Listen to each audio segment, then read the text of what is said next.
of the accidental firearm discharge that occurred in Hamilton Hall. Did the time frame and processes for notifying such officers comply with existing protocols for making those officers aware of NYPD firearm discharges? I'll start off part of the question. Obviously, it's a very rare occurrence, but it does happen. And every time it does happen and there are no injuries, it's referred to the district attorney's office in the borough that it occurred. That's exactly what happened in this case. We referred it right away, and it's pretty much common practice what we do, and obviously accidental discharges. You could talk about Thank you, time frame Commissioner. involved. Wilson Aramble, Special Operation Chief. On that date, after the accidental discharge, I personally investigated the matter.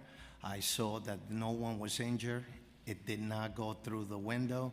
And right immediately after that incident, I notified Force Investigation Division to conduct a thorough search of this investigation.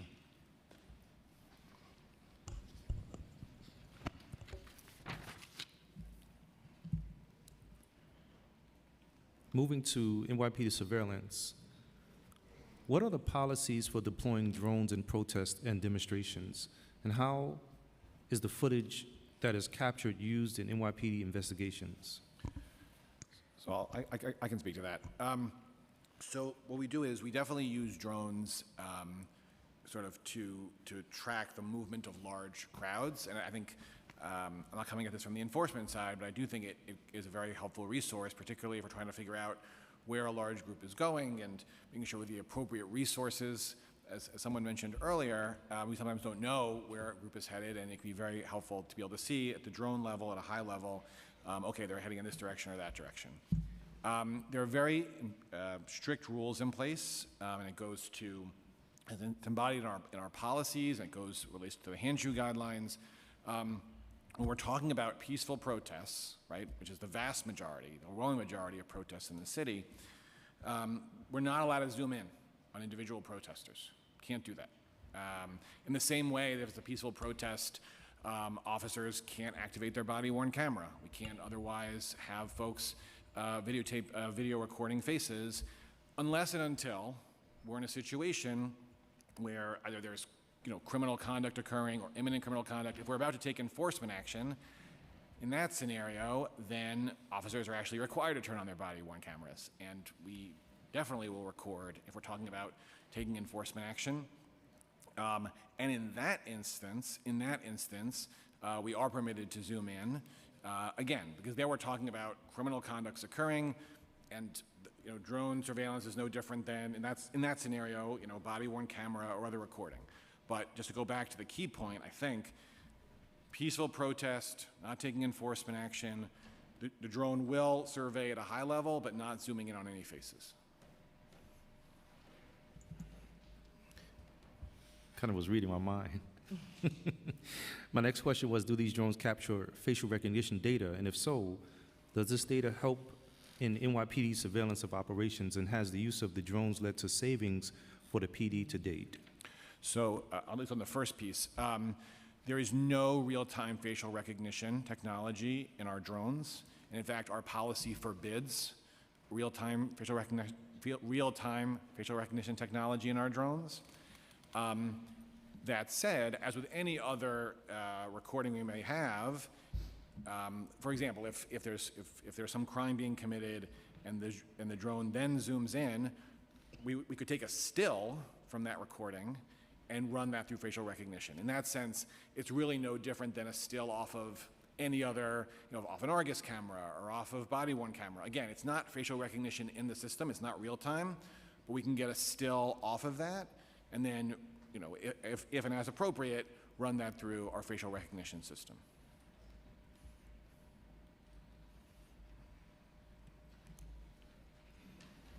Does the NYPD work with or receive support from other national or international agencies or entities to support its surveillance operations?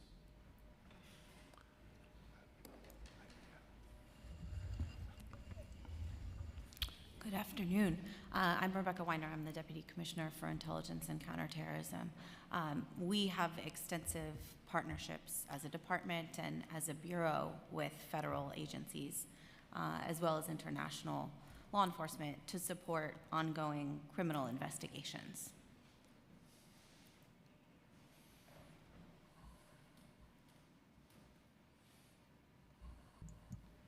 Thank you. I want to touch on something that was more recent with regards to Wynn Rosario.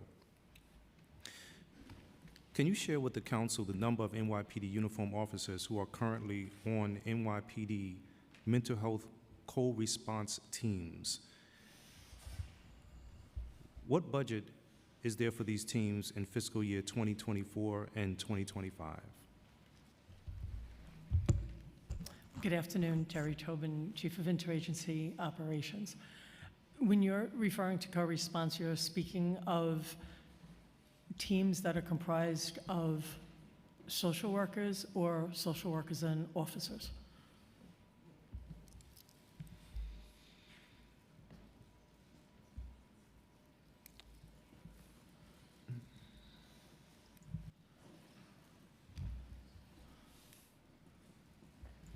I think the appropriate would be probably both, because I know sometimes, probably most times, these are very, very dangerous situations, but I'm more concerned about the presence of a trained person that is available to de-escalate and therefore save lives in that particular regard. So definitely both.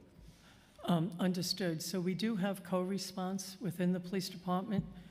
However, they do not respond to 911 calls. They are pre and post-crisis. So currently, there is no team of officers with clinicians that respond to 911 calls for people that are having a mental health emergency. Can you clarify the kinds of trainings, if any, that officers receive before being allowed to participate in mental health crisis responses? So to start, in 2023, our department responded to 175,000 calls for an emotional disturbed persons in need of help. We as a department take great care in handling these crises. So under the police commissioner's direction, we formed a working group to identify the areas that we need to improve in. So the first item that we saw that we needed to improve in was increased training, right? So currently, approximately 50% of our members on patrol are trained in crisis intervention training. This training is a 4-day training, collaborating with Department of Health and Hygiene, all right? So 50% of our members are trained in that. We are now in the infancy stages of adding an additional training called Integrating Communications, Assessment and Tactics, ICAT. This would train our officers to respond tactically, which we believe will be a great complement in addition to the CIT training, which this training will be a refresher annually, not just a 4-day training, which you have it in the 4 days, and then you don't have it again for the rest of your career. So now we're making it an annual refresher. Every officer, in addition to that, every officer has on their department phones instructions how to deal with the different types of radio runs dealing with the emotionally disturbed persons, whether it be violent, non-violent, involuntary, voluntary. So we put that on their phones. In addition to that, we transitioned our equipment, our taser. We have a new taser, Taser 7, that is a lot more accurate. This taser has 2 cartridges, 2 laser dots that show where the dots will automatically land and turn on the body-worn cameras that are 30 feet within the taser. So it makes it more accurate. We also took a tally of our gear that officers have in their patrol vehicles responding to emotionally disturbed persons. So we're in the process of purchasing more department gear to help in our different steps of responding to these radio runs. In addition to that, we change our administrative reporting recommendations, like our radio codes are more accurately captured on how the job will be resolved, so forth, and paperwork. Okay. Good afternoon, everyone. Lolo Bay, Chief of Training. I just wanted to mention at the last hearing, I brought up CIT, and to the first steps point, we're looking to enhance our training. So what are we doing? What's the next steps for us? Like the commissioner mentioned, we are looking at putting together virtual training through a system called NYPDU. So we'll do that, and it's titled with some sensitivity. We're working with Chief Tobin's office and a licensed clinician we have working within the NYPD. So it's titled Engaging Individuals in a Mental Health Crisis. We're currently in the final phases, seeking approval. As soon as that's done, we'll incorporate that into NYPDU.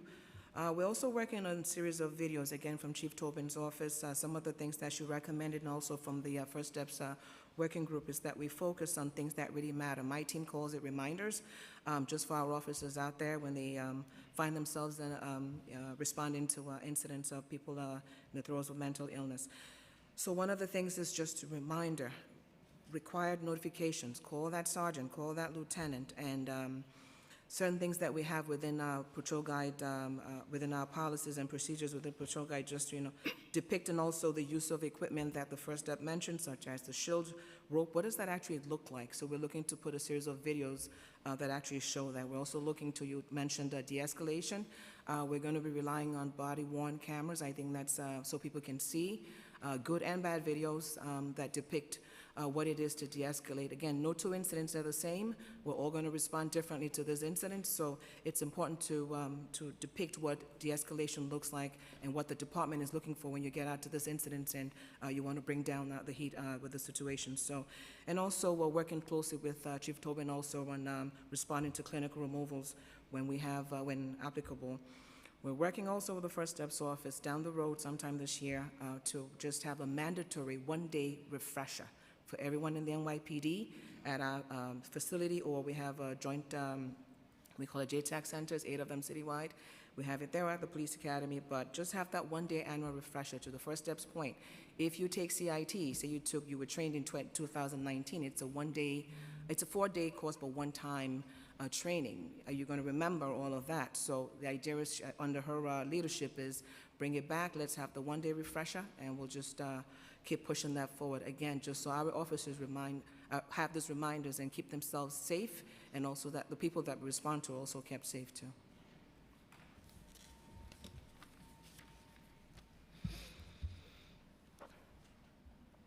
I'm thinking about all of this as I'm wondering, why was he killed? I'm thinking about this because, with the release of the body-worn camera footage, the death of Win Rosario, the 19-year-old boy who was shot multiple times by the NYPD during a response to a mental health call, it was evident that both officers responding exhibited inexperience in responding to mental health crisis. From the language they used to the lack of the de-escalation methods used to be quite frank, the disregard for the safety of those in that home that day. It seems to me that the NYPD officers may not be the best equipped to respond to these events by themselves. Had the NYPD in earnest considered moving both the fiscal and operational responsibilities of responding to mental health calls to other agencies or other organizations with mental health expertise and experience in crisis responses? If so, which groups have you met with? Sir, we work with the Department of Health and Mental Hygiene, Department of Homeless Services, Health and Hospitals, and we were very instrumental in moving the funds that we had so that we could have a 911 response with a social worker and a police officer. That funding was moved over to start the Be Heard program.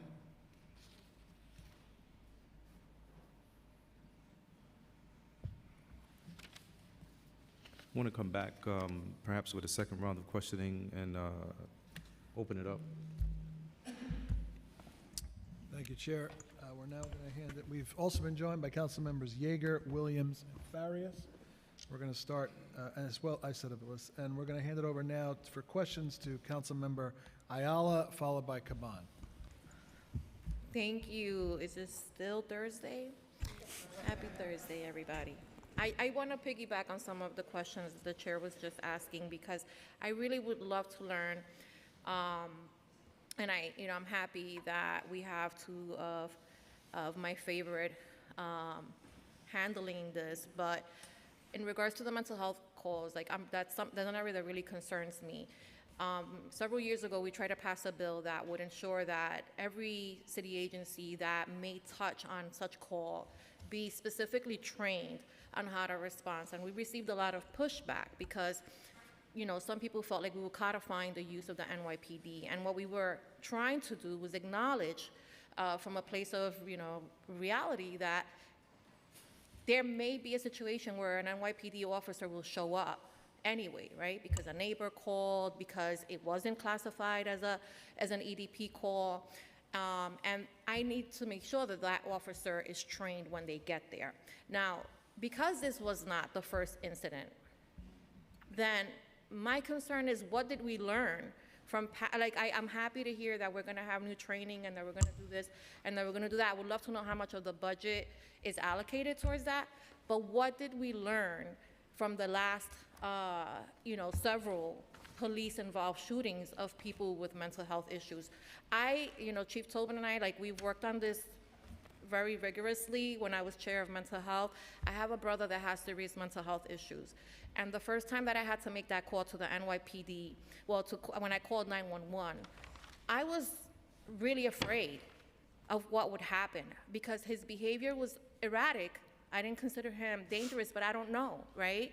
He didn't have a weapon, but I was really afraid of what that would result in. And when the officers came, I never identified myself. I tend not to do that. But they were more than great. They were great. They handled him, really well. They were calm, with him, and they escorted him. But I could feel the tension. You can cut the tension in the room because you could see it. And it was my first time standing there looking from the outside in and seeing a situation where both parties were scared, of what the other would do. And I realized then, that and it's hard. It's, life is unpredictable. These cases are unpredictable. People and behaviors are unpredictable. But we need to make sure that whenever anyone that is carrying a weapon is responding to a call like this, that they are equipped to de-escalate as quickly as possible. And in the case of when I was looking at the video from what I saw, and again, this is just what was shown, I'm sure that there's more to it, there was no evidence of any attempt to de-escalate. That to me is troublesome, again, because this is not the first rodeo. This has happened to too many families. And I, want to reiterate, I don't think officers are waking up in the morning and going, let me look and see who I'm going to shoot today.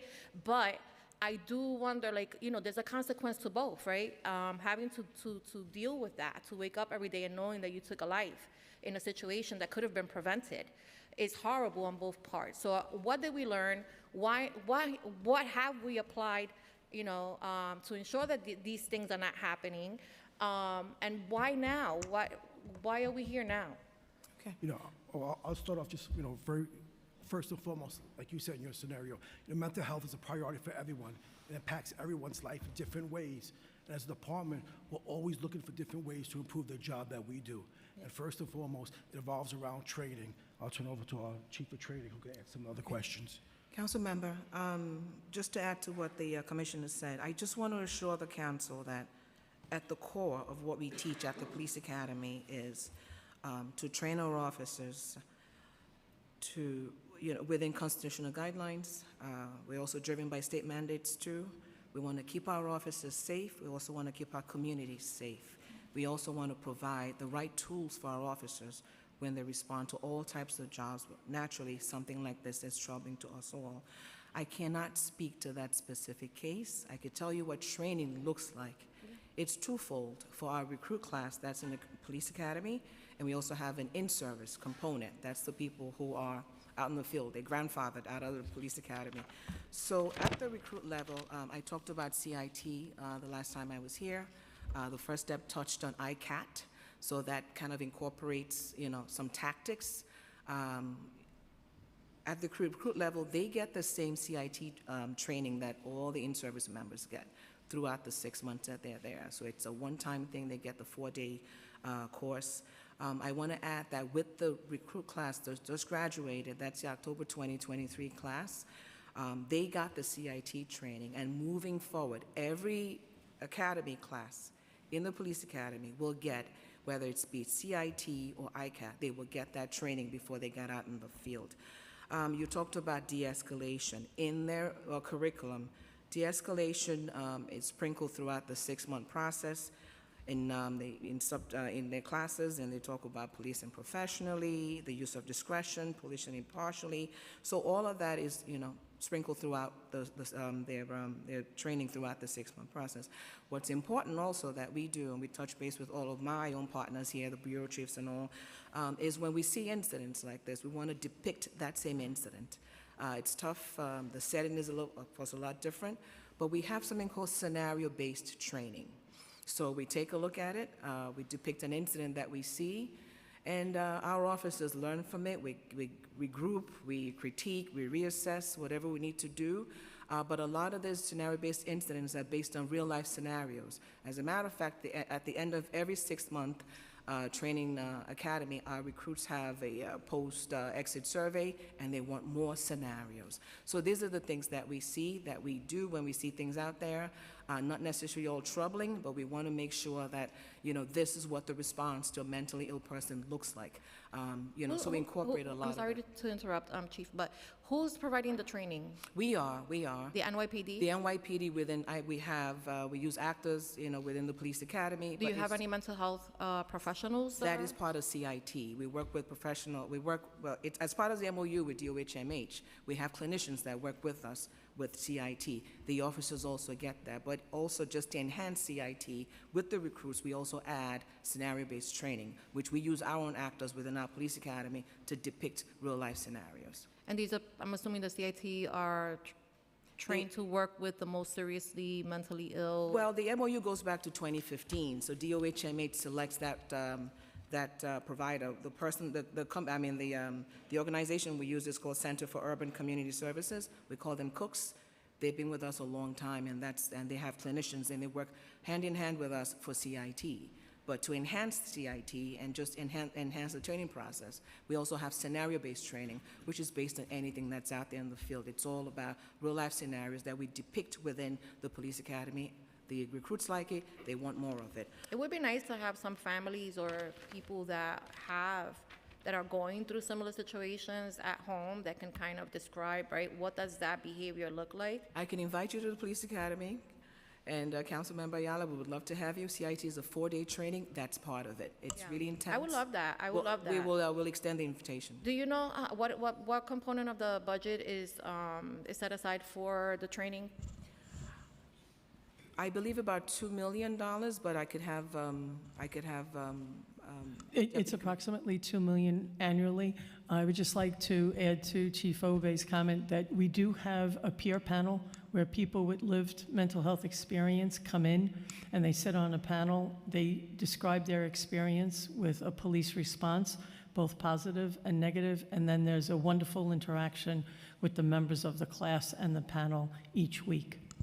Okay, I would love to be. We will extend the invitation. Yeah, We'll I don't have you think $2 come. million is enough for that, but I'm sorry, say it again? I don't think $2 million is a lot of money for this type of training, but I will leave it at that. I have a question regarding so in an incident like this where there's a police-involved shooting, and what happens immediately after is the officer with the officers. Are the officers taken to the precinct to kind of go over the events of what transpired? Do they go to the hospital immediately after? Like, what is the protocol for that? And when we have a member of the service involved shootings, usually after the shooting, they were moved to the hospital to be evaluated, just trauma, tinnitus, other things, the blood pressure, they get treated. They're usually brought back to the precinct, and then based on the situation, Force Investigations Division, in consultation with the District Attorney's Office, they may question them or they may not question them. So that's usually the immediate. So I'm concerned then, why, and I think that all those things should happen, right? I can't imagine how horrifying a situation like that, would be. But why is that level of efficiency not afforded to the families, that level of sensitivity? According to media reports, Mr. Wynn's family stated that directly after their incident, they were taken to the precinct. I can only imagine, as a mother, as a person with blood running through my veins, if someone that I love is killed in front of me, the trauma that would induce, and then to have to go directly to a precinct and be held there is even further traumatizing and insulting, and I don't understand that. I really don't.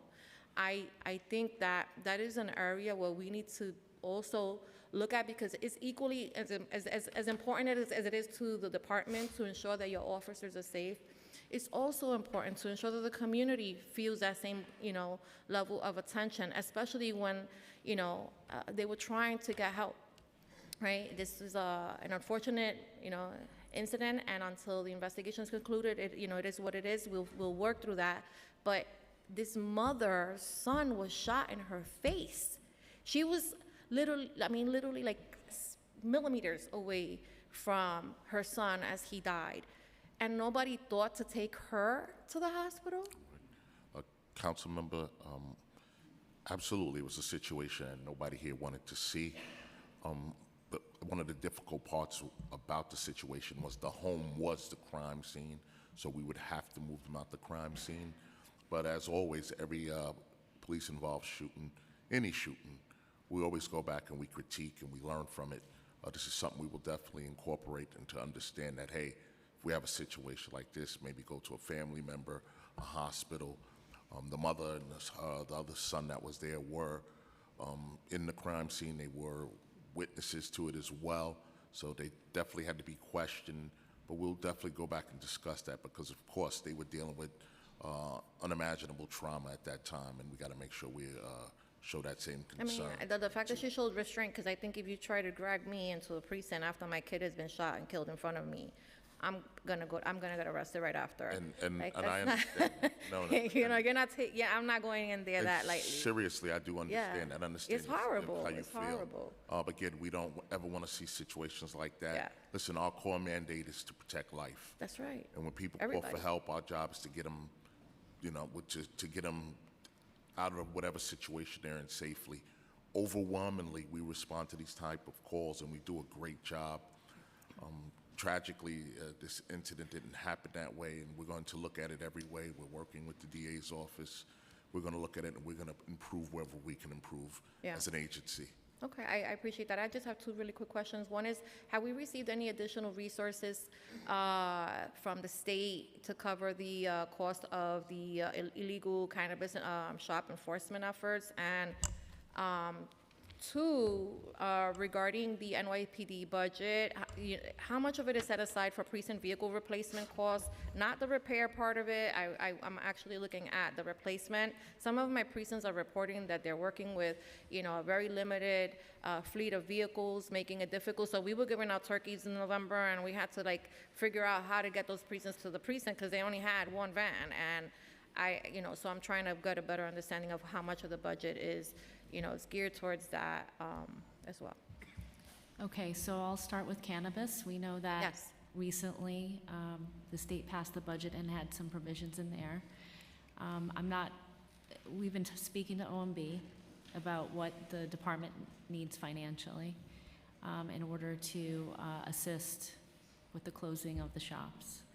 We know that on a personnel services side, that's likely going to be an unfunded overtime project. We're not sure what that's going to look like yet. Is the state helping with that?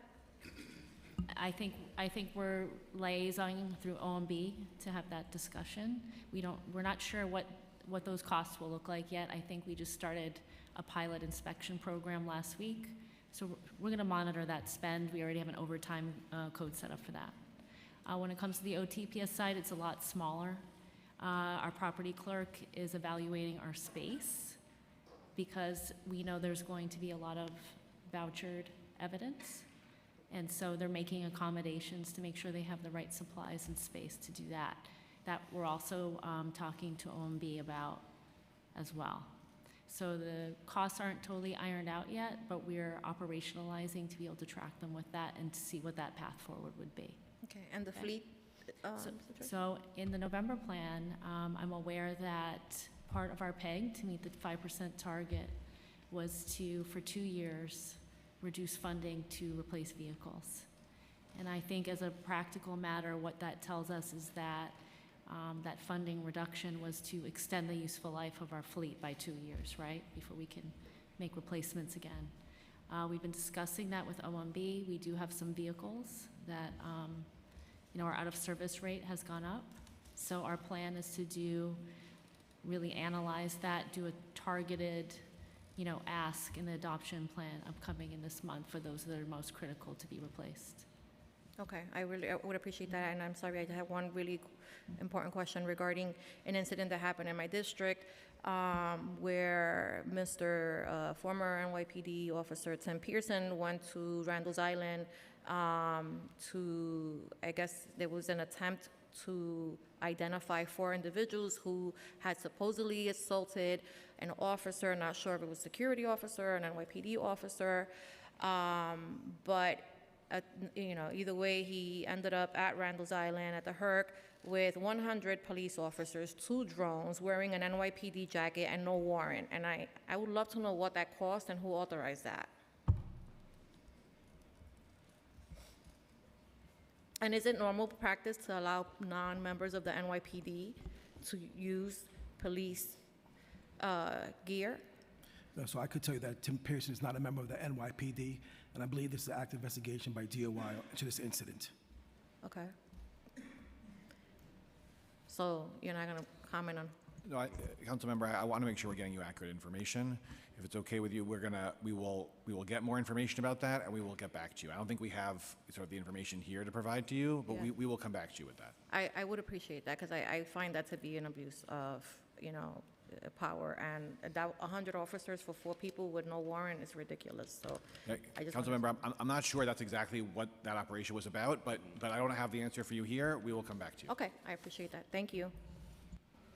I have questions from Councilmember Caban, followed by Hanks and Ressler.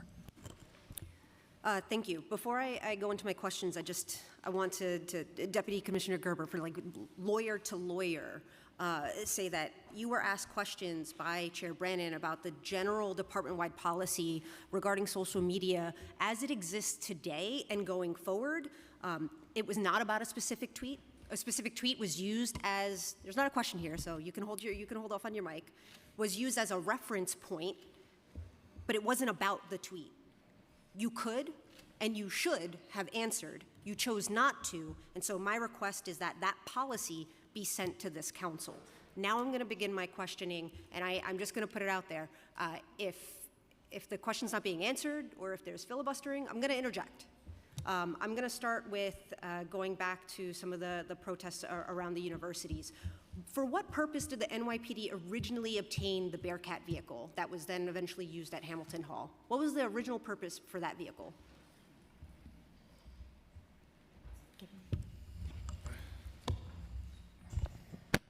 And how much did it cost?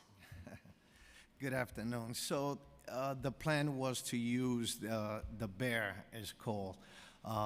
It's a ballistic,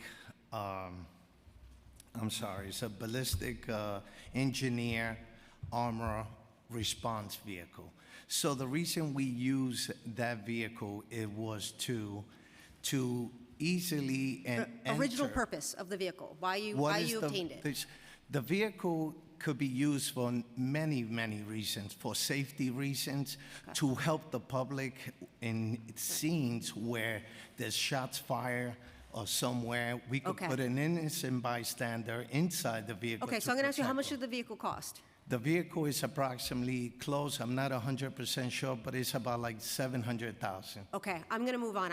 I'm not aware of any reports that any of these students had guns that required a militarized vehicle that's bulletproof. Ma'am, it's not a military, I'm sorry, but I need to answer that question correctly. It's non-military.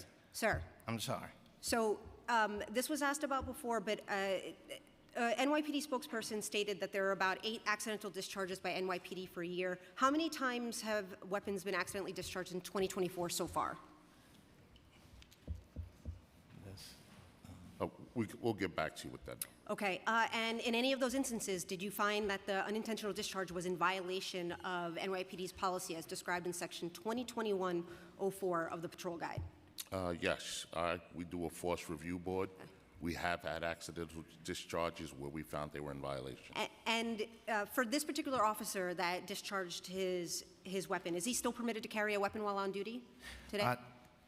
I answer that. That's a yes or no question. As right now, he's administrative, and he's not carrying, he's retrained until we find further, until the investigation by force investigation division is resolved. Chair Brandon, may I ask 2 more quick questions? Yes, go ahead.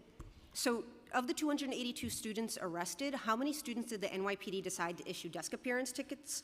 What was the reason that at least 46 of those protesters arrested weren't given DATs for their low-level charges, which is mandated by statute at this point? And what was going on with people being held in custody longer than the 24 hours constitutionally required in Roundtree v. Brown, especially given that this was a planned action by the NYPD and so many units were deployed? Why wasn't the law complied with? So I'll take part of that on the last piece with regard to Roundtree. As you know, Roundtree is a presumption. It's actually not an absolute rule. There can be exceptional circumstances, so I think that's important here. But you created those circumstances by not issuing more DATs and processing these folks. Councilmember, what I'm also going to say is, I agree with you that with some of these processing, it took too long, and we need to do better, and we have to work on that. So on that we agree. I don't agree that there was a violation of Roundtree, because I do think there was unusual circumstances here, but I agree that some of the processing took too long, and we need to improve on that, and we are going to work to improve on it. But do you agree that the department was in fact supposed to issue way more desk appearance tickets than ended up? And we didn't get the number, by the way. No, we don't give desk appearance tickets for burglary. But, Councilmember, I think what you're getting at, I could be wrong, I think you're getting at the issue that's being litigated now in the Douglas case, if I'm not mistaken. That is about desk appearance tickets in the field versus desk appearance tickets back at a precinct or at a MAPC. And as you know, that's a matter of dispute between legal aid, I believe it's legal aid, and the NYP, and it's currently being litigated. So I caught the cheeky response about burglary, and for folks who don't know, the legal definition of burglary is simply a trespass with the intent to commit a crime therein, which could be anything as simple as a violation or a small piece of property that was damaged or whatever it is. So it could be something that little that you are then overcharging and over-arresting with a non-violent felony that carries mandatory minimum upstate time that you then leverage in a criminal legal process. Councilmember, they took over a building, barricaded it. There was an article this morning, actually, maybe you saw it, about how the guards or the people who were working in that building were absolutely terrified. And it sounds like at first at least one of them was not able to leave because they had. I mean, I heard lots of folks were absolutely terrified by the militarized vehicles, by the accidental discharge that went off, by the use of force by the department. I am over my time, and so, Chair, I apologize. I'm going to wrap up, but I find your answers to be wholly unsatisfactory and entirely uncompelling. The department responded out there at the request of Columbia. We were very restrained out there. We spoke to the young people. We did our job properly out there, all right? We responded to a call from help from the university. Questions from Councilmember Hanks, followed by Ressler. Thank you, Chair Brennan, Chair Salam. So my questioning revolves around the neighborhood safety teams and the community response teams. So the neighborhood safety teams have been launched a little over 2 years, and you testified that there are currently 147 members in NST uniform deployed to 24 precincts and 4 police service areas. I believe when it was first launched, it was 9 precincts. What was the reasoning of the bump in the additional precincts that it was deployed, and are there any metrics to support? I could talk a little bit about that because I was part of the working group prior to forming the neighborhood safety teams.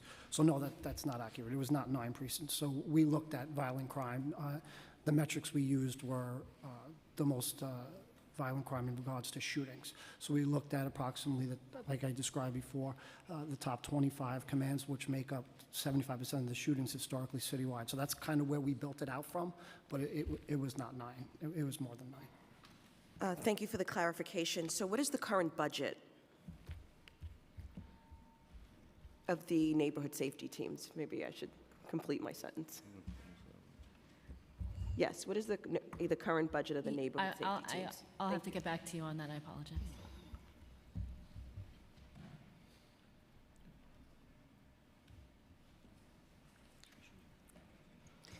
Okay, thank you. So, may I ask an additional question, Chair? Yes. Thank you. So, during the hearing, we discussed the vacancies in 911. So recently in Staten Island, we've received several calls from our constituents saying that when they call 911, they're issuing, they're saying high call volumes, and officers were on the scene from, they didn't get there in time. This Samaritan had been calling 911 since 7:30. And so we just wanted to understand, we just recently, all of the elected officials in Staten Island put a letter out really asking about what is the status of the 911 system to where it's not being answered, and we're getting tremendous amounts and volumes of calls in. So I just wondered if you could speak to that, and should New Yorkers be concerned about the 911 system? So, Council Member, we also received that inquiry through DCPI. I believe the inquiry was that 911 was down for 30 minutes in Staten Island. We reviewed, and I think that call did come in. There were delays, and there was heavy call volume during that period of that specific case in question. But there was a 15-minute, within 50 minutes after the time they reported that they had started calling, we had a 911 call on record, and within 9 minutes, we had a response from EMS. Now, there have been increased delays that have been created. We have a new contract with PCTs in terms of the scheduling of days, 10-hour days for 4 days a week versus the 5 days a week, 8 hours. And also the change was implemented during the same time. I think there was a break from school. So I think that we had some growing pains in adjusting and making sure operationalizing that change. But we've normalized it already, and we're working with the unions to make some more changes to make sure that during high volume periods we don't experience those delays. And you'll be giving us a formal response to the letter. It's freaked everyone out. So just, of course. Okay, I appreciate that. That concludes my questioning. I just wanted to thank you all for your testimony and thanking the men and women who put on a uniform. We want to thank you very much. Okay, we have questions from Ressler, followed by Holden. Thank you very much to the chairs and the speaker. PC and team, thank you for coming today, and congratulations, Chief Madry, again on passing the bar. I just want to say, I'm disappointed by the lack of responsiveness to questions from the speaker and other council members today. I think hiding behind a DOI investigation to fail to provide direct answers to council member questions is inappropriate. And I do hope that information will be provided in writing and follow-up, because there's no reason not to provide direct answers to the questions that have been put forward today. And I'm disappointed it's the first time I can recall the Chief of Patrol not showing up for an executive budget hearing and answering questions. That is a serious disappointment as well. I am very concerned about the return of broken windows policing since Mayor Adams came into office. We've seen I think we're on pace for a 4-fold increase in the number of summons that are going to be issued this year. Stop and frisk, pedestrian stops are up 90%, basically double. Misdemeanor arrests are up 51%. Adult incarceration is up 30%. Youth incarceration, kids in jail have doubled. So across the board, we are just sweeping more and more and more of our young people, especially young black and brown people, into our criminal justice system. And the effect that it's having on crime and on solving and preventing crimes in our communities is significant. We've seen response times go up dramatically year over year. And I imagine you've all had a chance to review the data since the last time you came before us, is that right? Yes. So you do have, and you now verified that the mayor's management report is a city report that has accurate information? I saw the report. I have the response times in front of me. Okay, As we sit here, do you want me to answer the question? Please, for critical crimes in progress, can you give us the response times? Sure. You can look at response time a lot of different ways. I'm going to look at it the following way. You have the event create time. So that the event create time means the job comes up on the screen. The dispatcher has the job in front of you. Then you have the dispatch time, and then you have the arrival by the officer. Right? So the officer has to put him or her there 84, or a sharp dispatcher will put them 84, even if they don't put themselves 84, but they start coming over the radio to inform. So this is end-to-end, is that what you're giving me? No, I'm not giving you end-to-end. Okay. That would be closeout job. I gave you event time to dispatch time to when the officers arrive. Okay. So right now, we're about flat from last year. We're at about a 14-minute, now this is not critical. No, I'm asking for critical. Critical, if you we're don't mind. about 7 minutes. You're about 7 minutes. So historically, it had always been about 5 minutes.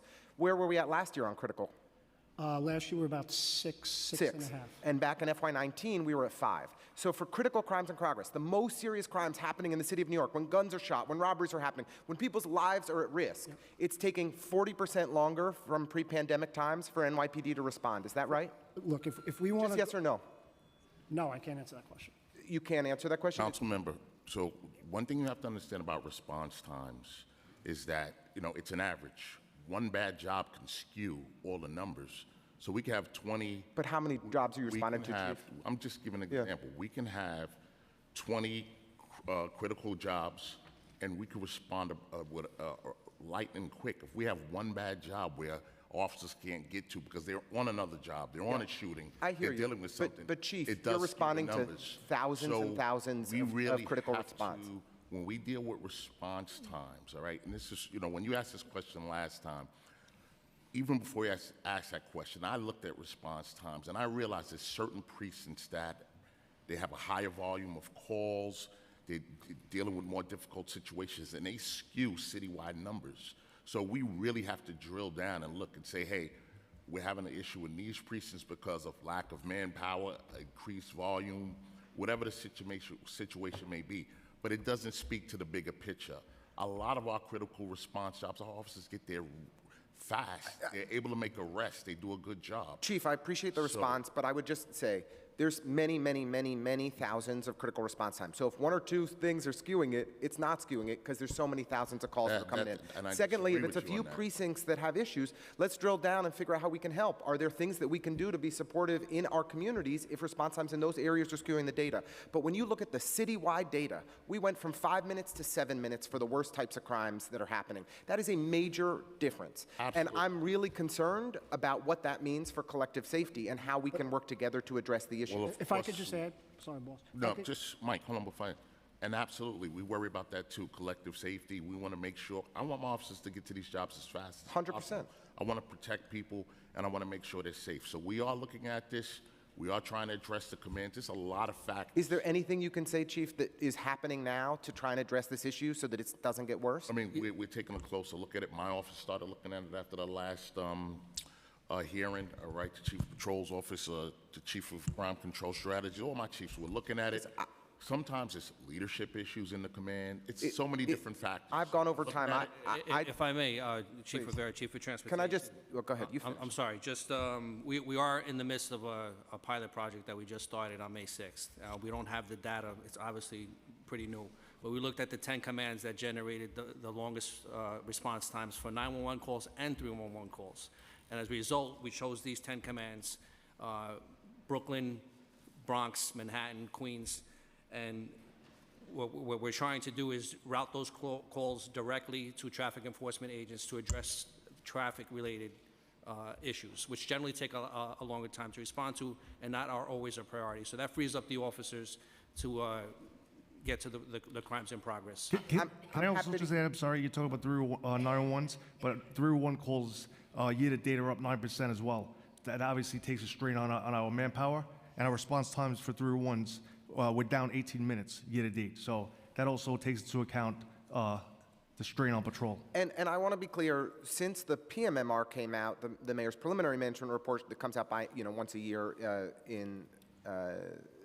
it was earlier this year, we have seen some progress in the dynamic mayor's management report on some of the information on response times from NYPD for non-critical crimes in progress in the ensuing few months. So there has been some areas of progress. I'm appreciative of the focus and the pilot to try and address some of these issues in areas where there are problems.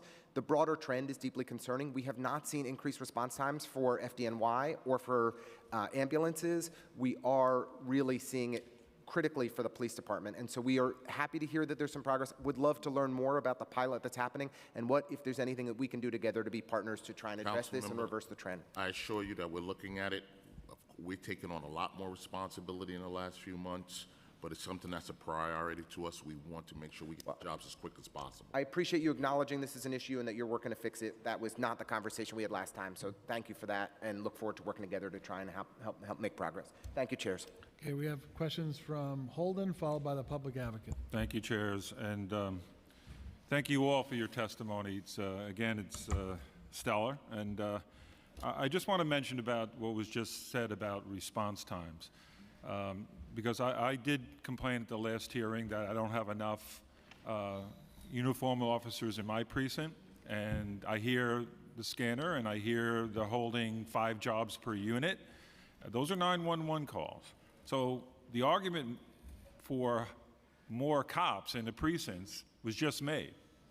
And I need more cops. And I just want to thank you, Chief, and certainly Chief Madry. At the last hearing, I mentioned about our squad, our detective squad, down to 9 detectives when they used to have 20, and they have probably 1/3 or more jobs to handle. So I want to thank you, Chief Kenny. You responded, and both Madry and then Chief Bastiedenbeck, Queens North, responded. I got 4 after that hearing. Yesterday, after the hearing, I think yesterday I got 4 new detectives, and that went a long way in validating and in giving. Obviously, the detectives were demoralized because they have so many more jobs, but we need more uniform cops too. Period. In the entire city of New York, we're down, and and of course we have more jobs now. And just the one thing about broken windows, it worked. We have proof that it worked. Handling the smaller issues will stop the bigger issues later on. So we have to start, going back to what worked in the past. But I just want to, again, thank Commissioner Caban for what you did at Jonathan Diller's funeral and your words. There was not a dry eye in that church. And what you did was amazing. The speech you gave, the eulogy, was amazing. And the toll it takes, just being there, by the way, I could see the officers. I don't know how the police department really keeps going and keeping up the morale, how difficult that is in these times. Criticizing the Columbia operation, which there were no serious injuries that I know of. You can't win, apparently, many times in these hearings. You can't win. Now, if you do a great job, you get criticized. If there's a mistake, you're not human. You're not supposed to make mistakes. So I think we got to get to a point where we don't want any more Jonathan Dillers. We don't, he was an amazing, amazing cop for 3 years only. And that's why I was talking to Chief Kenny. I said, we have to recognize these stars that we have working for us in New York City, and they're not recognized often enough here. And I think we need to look at that they risk their lives every time they leave the house. So I could only thank you guys. I mean, you keep us safe. It's so important. Anybody that's not recognizing that, is really not being honest, because I listen to the scanner. I do, and I hear what's going on. I hear that the cops are stressed thin, and they're seeing the worst of society. They're going to job after job, and there's problems, and they have to solve them. And when they make a mistake, when they are human, it's blown up. They're human beings, all right? They're just like the rest of us. and they have feelings, and they have problems, and they have a home life, and they risk their lives every day when they go out, and we should thank you all for that. Thank you, Chair. Okay, we have questions from the public advocate, followed by Councilmember Stevens. Thank you, Mr. Chair. And thank you, Commissioner Chief Maggi Esquire, congratulations. And Deputy Commissioner Consala and all of folks who are here today, thank you for giving us an opportunity. I did want to flag that the questions about response times increasing have happened before the How Many Stops Act have gone into effect. And so I just want to make sure we put that on the record. Commissioner, when I go to many spaces, left-leaning and right-leaning, I ask a couple questions. I ask how many people think that crime is an issue we have to address. They raise their hands. How many people think that police are partners in getting that done? They raise their hand. How many people think police alone can solve it? Most people don't raise their hands. And I think most of the folks here have that same thought process. Throughout the testimony, it sounded like we were heavily focused on just policing. You should. The commissioner as the focal point of what's causing crime to go down. I know there's an important role for them to play. I also know it's going down across the nation, so something is happening as well. Don't want to take away the risks that the men and women take to respond to acute situations that are going on. But my question is, and you said you get what you pay for in your testimony, which I think that you do. Just in your opinion, and I just have an opinion here, why is there so much stress and tension around the conversation of the thing we agree on, which is you are correct, you get what you pay for, but many agencies don't have access to the same overtime.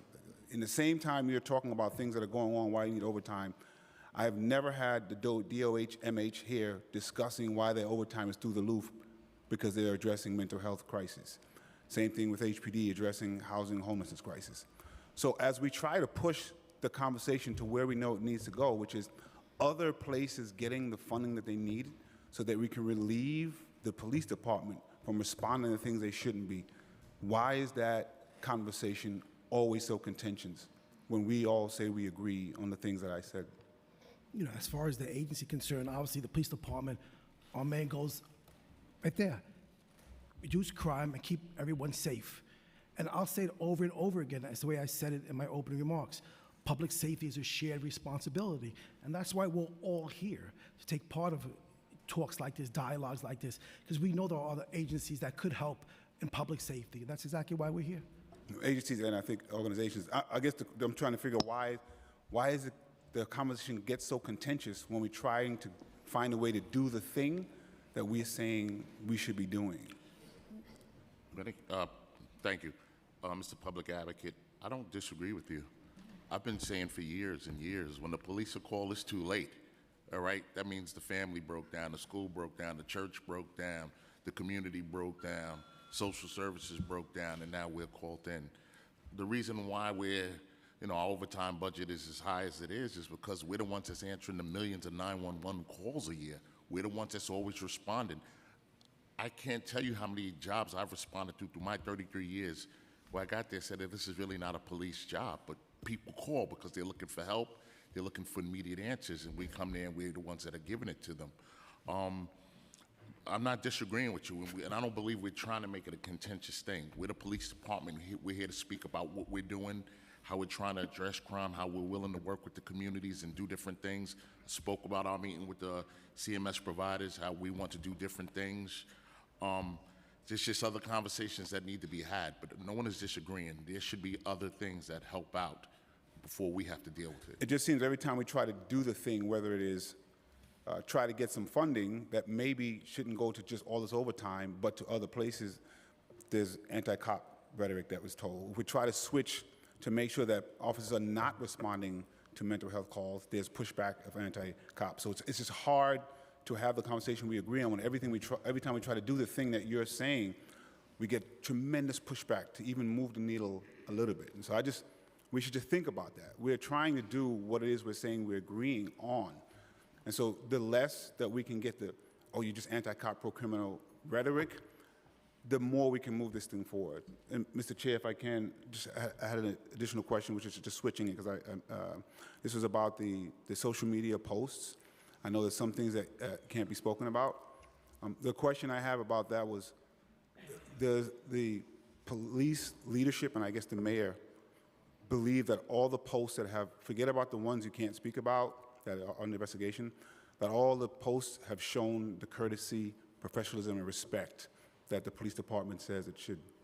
So, Councilmember, again, the inquiry, as I understand it from DOI, and I can't speak for DOI, of course, but my understanding is they're looking at the broader question that I think you're posing, right? They're looking, it's not just particular posts, it's the larger social media policy, strategy. So again, it is critical to let that play out. Okay. And to have So Claire, to be clear, you can't speak about any posts that have happened, and you can't speak about any posts going forward? Public advocate. Overwhelmingly, we put out posts every day, and we put out great posts, community stuff, good police work and stuff.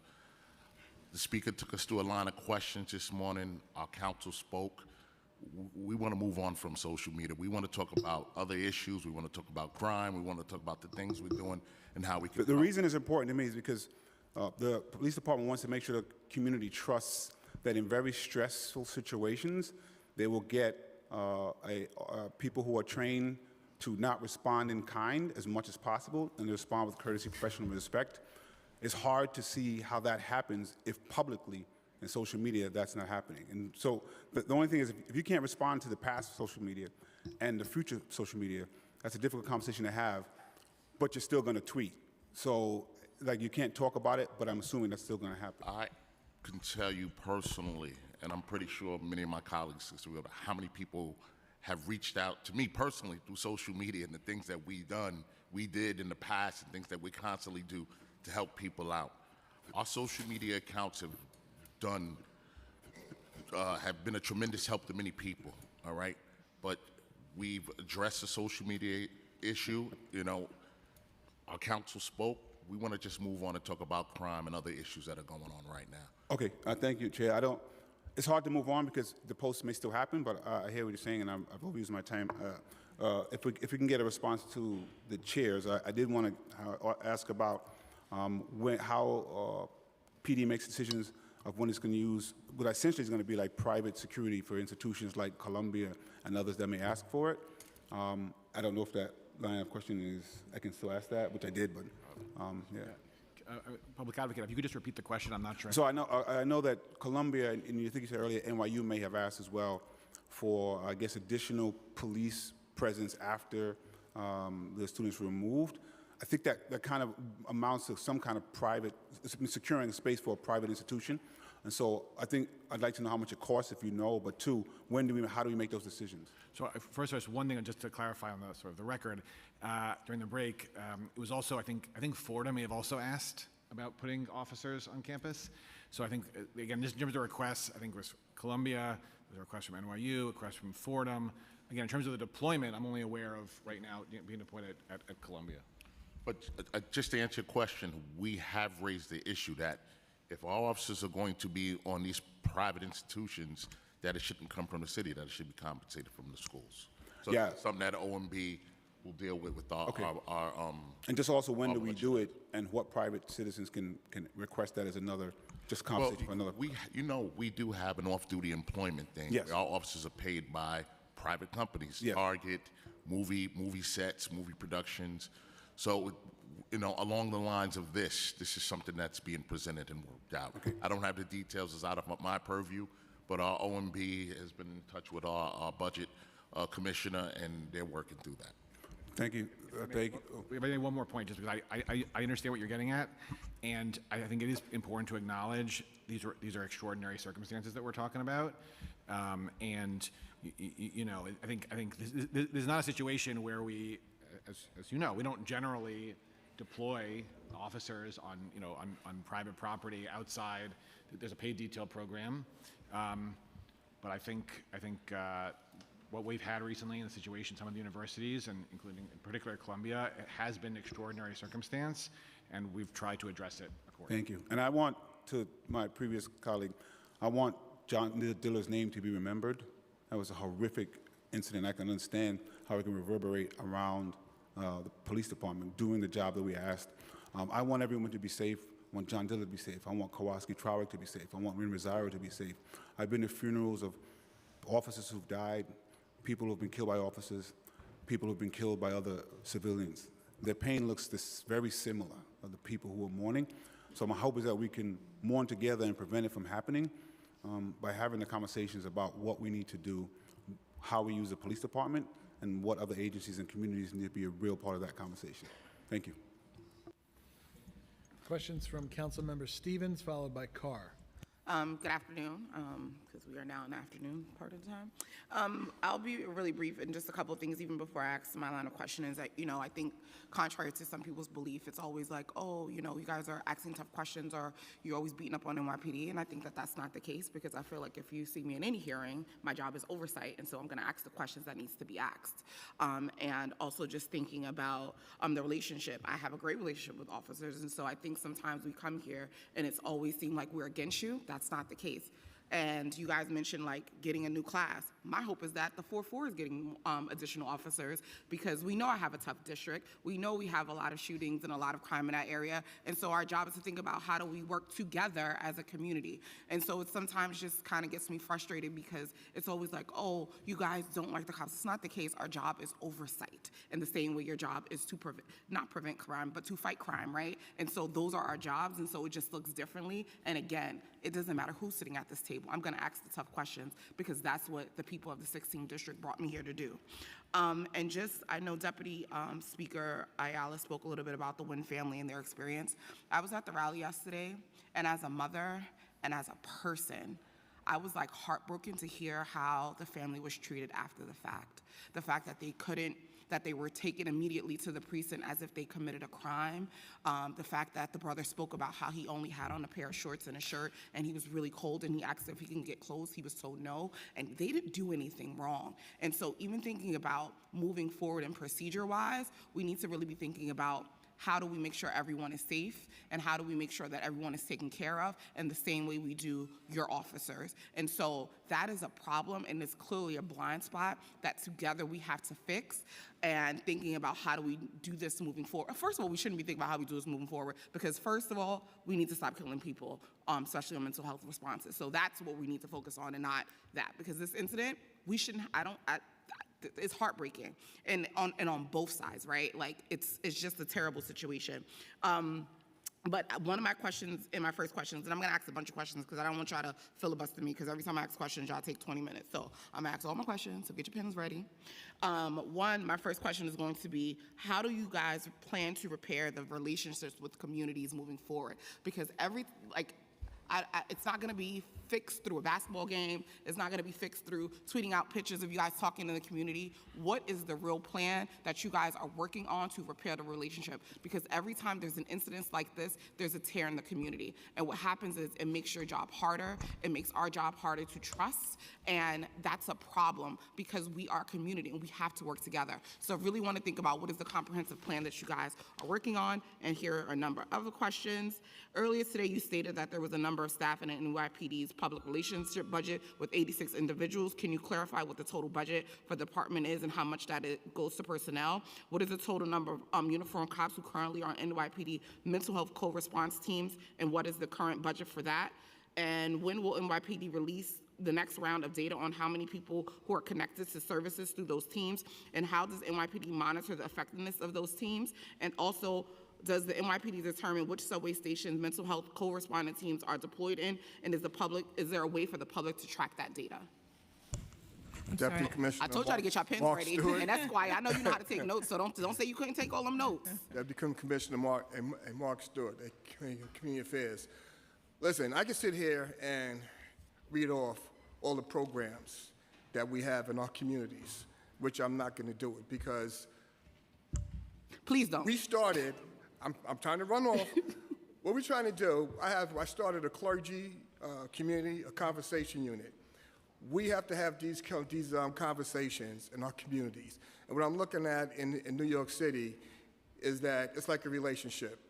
I've been married for 34 years. We're going to go up and down in our relationships, but we're not going to duck away from the conversations. We had 20 black females from 14 to 16, and we asked them all, they like the police. They all said no. After an hour, hour and a half of talking to them and engaging with them, we had 10 that had an open mind. So that tells me that we're missing in our communities our conversations. Black and brown, our communities, that's the problem.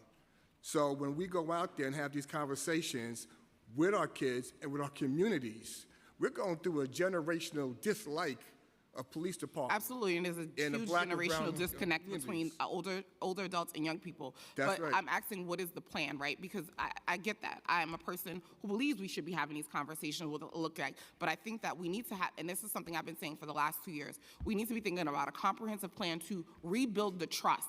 The community does not trust you. People that you're supposed to keep safe do not trust you, and that's a problem for you to do your job. And so, and it's not just NYPD. Young people don't like adults, period, because I had a conversation and they said they don't feel safe by any of us, so we're all failing. So I think even with the programs, I think we have to get to a place where we're thinking about what does it really look like? What does community policing really look like? Because there's no plan. Because we gotta have conversations, but what else? What else are we doing other than sending out pictures and having basketball games and having, our what is it, nights, Saturday lights and all that stuff? No. Well, I'm not even talking about that. Listen, basketball games and sports, when we have sports, there has to be educational too.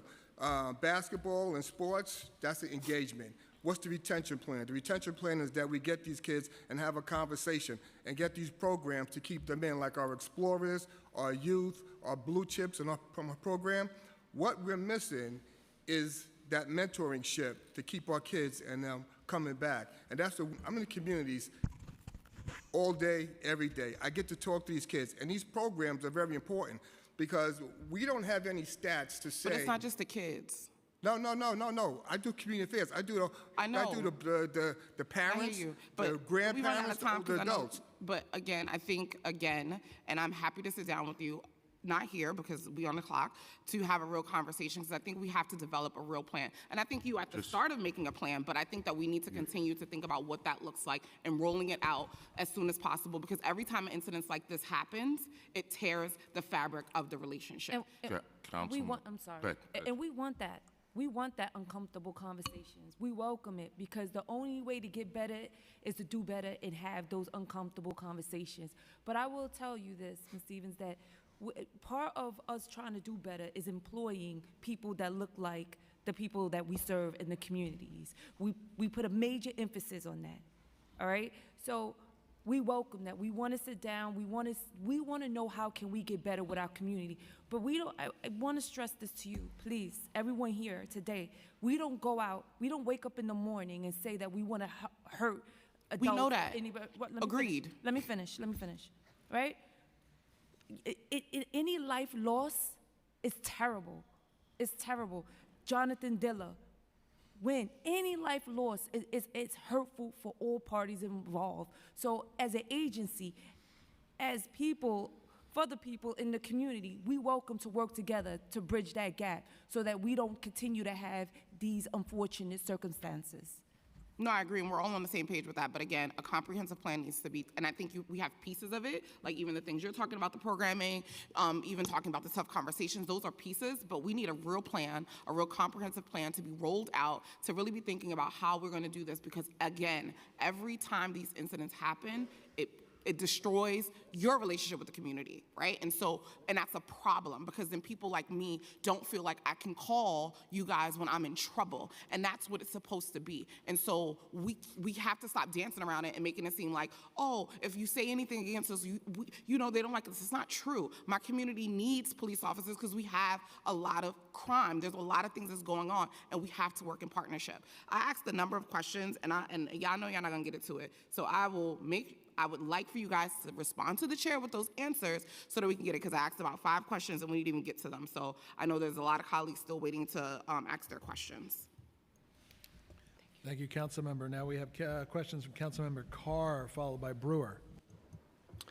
Thank you, Chair, Commissioner, First Deputy Commissioner, Chief. It's great to see you. And on behalf of all the people I represent, I want to thank you and everyone in your department for the outstanding work that you do each and every day to serve and protect and keep our city safe.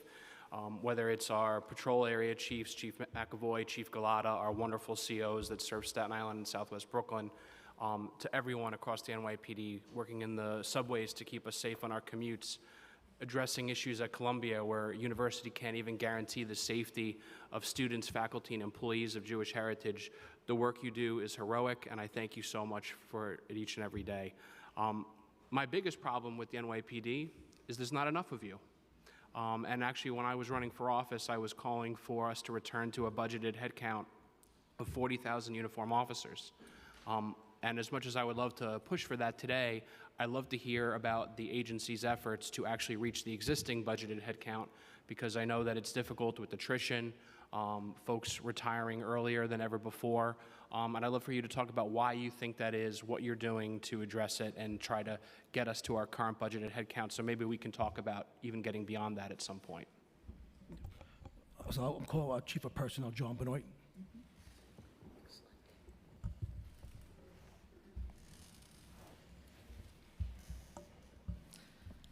So again, we made this leadership team, made a bunch of substantial changes. One of the changes that we made in terms of how we recruit, we never had, we always had a recruitment section, but we never had a unit that could supplement or augment the operations of the recruitment teams, meaning to pinpoint areas of vulnerabilities in terms of people that we need to recruit. So a major shift that we recently did in my tenure when I was appointed to serve as Chief of Personnel, this was one of the mandates that was placed on me, to establish a community outreach team. So in addition to our recruitment section, I established, under the direction of the Commissioner and the First Deputy Commissioner and Chief of Department, we established a community outreach team. Now, we have a recruitment section, we have a limited amount of staff, but another strategy that we just implemented was working with our 41 fraternal organizations.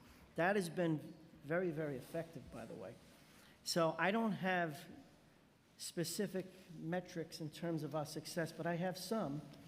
But I want to point out that we've effectively utilized our 41 fraternal organizations to have those officers take us to those places where we're going to get the greatest bang for our buck. And we've never done that before. That's a major culture shift. Another thing that we're doing is something that we've never done as an organization. We don't wait for the candidates to complete their online application before we engage them. We actually engage them when the Department of Citywide Administrative Services gives us a list of preliminary passers. We've never done that. This is something that we just started doing over the last several months. It's keeping us in the game in terms of our fight to maintain the attrition and to, tread water, if you will. So we're actively doing it. I'm seeing right now, just to give you a quick example, without hardcore numbers, I can certainly get back to you, but a hard-to-recruit demographic point is African American males. Now, I can tell you that since I've been in this role, and using the concepts that I just laid out, we're up in that demographic category by 0.06. I'd like it to go a little bit higher. I actually think, when I go back and check, I'm going to be slightly higher. One of our most recent classes, we've hired the highest number of African American candidates than we've had since in about 4 years. So these tactics that we started utilizing are helping. They're working. I have other goals, but they're working. Just to give you another example, another major win for us is our Pakistani population. We've increased the Pakistani officer population by 184 in my short tenure in my role. And that's a direct result of us working with our fraternal organizations to have them tell us where we need to go, what locations do we need to go to. And now I can have the biggest recruitment unit in the city. I can take somebody from any one of the 41 groups to have them take me to these locations, and now the people that are in these locations could see them, meaning they could see themselves in that role, because we're bringing these members with us. Like, oh, I never thought, maybe I can be a cop. It's effective, it's working, it's relatively new, but I suspect that in future sit-downs, I'll have some positive news to report to you. That's good to hear, and I think targeted demographic pushes in certain communities is the way to go. But I think we also have to acknowledge the weight of words, right? And we're talking about that a lot in this hearing. And I think public discourse has not been helpful to your recruiting drive because it is so disrespectful to the police and the work that they do. And so I think we have to do a lot to turn that around. And my last question, if I can have the chair indulge me, is regarding retail theft. Retail theft is a huge problem across the city, and I've seen some numbers recently to date where there seems to be an uptick in Staten Island, and so I'd love to know what the department's doing to address that, because small business is the cornerstone of the jobs economy in our city, and it's crucial to our quality of life. Good afternoon. So you're correct. There is a slight uptick in retail theft this year, driven by petty larcenies. And when I'm out and about and speaking to a lot of the businesses, you know, we extremely data-driven. We know that 25% of the businesses, or 25% of businesses account for 60% of the retail theft. We absolutely know who the recidivists are in New York City. You know, 542 people.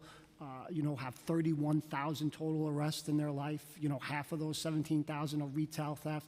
So we do see an uptick in pay larceny, but the reason for that, and you know, part of the reason for that is better reporting. You know, we are encouraging businesses to report retail theft. You know, at community meetings, the commanders, myself, everybody on this day, is what we're constantly saying. If we don't know about it, we can't help. So we've established business districts in and around retail theft locations that we have, you know, the highest crime. But, you know, arrests are up. We made 25,000 retail arrests last year, and retail theft did come down, though you are correct, there is a slight increase in petty larcenies. Thank you. I appreciate the answers, and I love to be involved in working maybe with some sort of mini hiring halls for the future to help the department. If I can provide a little bit of comfort, we have a paid detail program that 6,058 of our uniformed personnel participate in. So the paid detail program is when we have our members are working off duty, they wear our uniform, they serve 225 vendors and cover 499 locations. The largest vendor that we have is Target in Burlington Coat Factory, where many of these petty larcenies are occurring. And I just want to report to you that that's increased. So the interest in officers looking to participate in the program actually increased. So just, we're out there. I mean, in addition to the people that we have that are working when they're working, we have a contingent of officers that do the paid detail program when they're not working. Thank you. Good to know. Thank you, Chair. Okay, we have questions from Councilmember Brewer, followed by Joseph. We got to stick to the clock because we're running out of time. Thank you very much. First of all, thank you to all of you, but also to the 2-0, the 2-4, and Central Park. So quite a few questions. I'll go through them, and then you can figure out who can answer them. I do the council member Ayala asked about the smoke shops. Obviously, I've tried to work to close them. And my question is not the budget, because I know you said you're working with OMB to come out with a budget, hopefully. But I wanted to know what role you'll play in pursuing not only the cases of the smoke shops, but some of the people who own them, who have a very long history of challenges in terms of their illegal activities in the past, and how you're going to coordinate with the district attorney. Those are my questions, number one, on smoke shops. Number two, apparently there's a big drop in parking violations issued since pre-COVID. I guess that would be 2019. So I wanted to know why and if that's true. And obviously, if people are parking illegally, like the, I would say there's a ice cream truck right now outside in the bike lane example. So I want to know why that's happened. Now, in terms of the issue of no tow pound in the borough of Manhattan, I know you've been looking for one. We've all been looking for about, I don't know, 8 years now. So my question is it costing more to take cars elsewhere? Most of the cars that park illegally and get towed are in Manhattan. So I want to know more about the cost of that and what we're doing to address that. I also want to ask, I know, Chief Manager, we talked about Planned Parenthood. There are more challenges than ever, an awful lot of cops there every Saturday, first of the month. And it is, I mean, I know you need support and so does Planned Parenthood, but, it's about 80 police officers, and that's a lot, it seems to me, for a fairly small demonstration. I'd like to understand that, and also, what is your parade, overtime, or street festival? I don't know if that's combined. I also want to know what your public relations budget is, if you can't give it all to me now. And then I heard today that I didn't realize that 911, you do not get necessarily social work, caseworker support. It's just for those that are coming in regularly or through the precincts. I want to understand how we can get more support for the mental health issues. We've been talking around it seems like, all day today. But what I also never understand about PD, as great as you are the eyes and ears. And sometimes you're a little siloed, In other words, you should be able to tell other agencies, this is a big problem. And I know it kind of maybe goes to the mayor's office, but it never seems to get beyond the work that you do when you need help. So I want to understand more about what else do you need to address the mental health issues, not only response, but on the street. And people are not happy about public safety. It's not that you're not doing a great job, you are, but the mental health is taking over, is completely taken over. So those are my questions. Good afternoon. So obviously there are a lot of questions there, but Yes. I'll get into the first question, which was surrounding smoke shops. Yes. So recently, as everybody knows, the NYPD was given some of the authority from the sheriff's office Yep. To civilly close these illegal smoke shops down. We are hitting the ground running, and our community response team, which consists of 3 captains, 7 lieutenants, 22 sergeants, and approximately 144 police officers around the city, alongside the sheriff's office. All of them are trained and deputized by the sheriff's office. Okay. Since May 4th, we've inspected 26 of these smoke shops alongside of our sheriff's department, and 21 of those locations are currently padlocked. I could say that 78 summonses have been issued regarding oath summonses. Okay. That's by the NYPD, New York Sheriffs, and DCWP. A total of 206 bags of marijuana products and vape pens, gummies, and things of that nature have been seized, and a total weight of 3,037 pounds of this marijuana. Great. Moving forward into the future, May 15th, we're going to be aggressively inspecting a target inspection of 60 smoke shops a day, which is going to entail, obviously, a lot of manpower from our community response team, sheriff's department, around all 8 patrol boroughs. And we have a whole system set up, collecting all this data, entering it into an Excel program that is going to be transparent through the NYPD, obviously the mayor's office, and everyone throughout the sheriff's office. So we look forward to conducting these inspections citywide and closing these illegal smoke shops down. Thank you, and you work with the DA, I assume, and try to find some of the owners of the So this is a civil proceeding, so this is going to be with oath, and Okay. our legal Terrific, okay. department, they're going to be doing those hearings. Thank you. That's very helpful. So with reference, Chief Rivera, Chief of Transportation, Yes. with reference to the traffic enforcement summonses written by our traffic enforcement officers, we are down about 8%. 19%?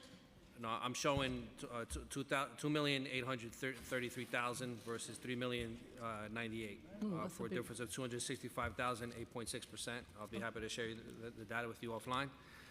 So the issues with our shortfall are twofold. First, as I mentioned before, we are down 358 agents. We do have 114 that are currently in a class, and they're expected to graduate in July 26th of this year. The other issue that we do have is the same operational demands that are placed on patrol are also placed on agents. Anytime that there's an unplanned event, especially when it's traffic related, we have to reroute traffic, we have to account for pulling officers off of enforcement duty and assign them to operational intersection control. So that has faced a significant strain on our ability to enforce traffic. But has that always been true, or are there just more Well, events? it's ramped up significantly since October 7th, operationally. Okay. With So it's that more demonstrations, not so much events, okay.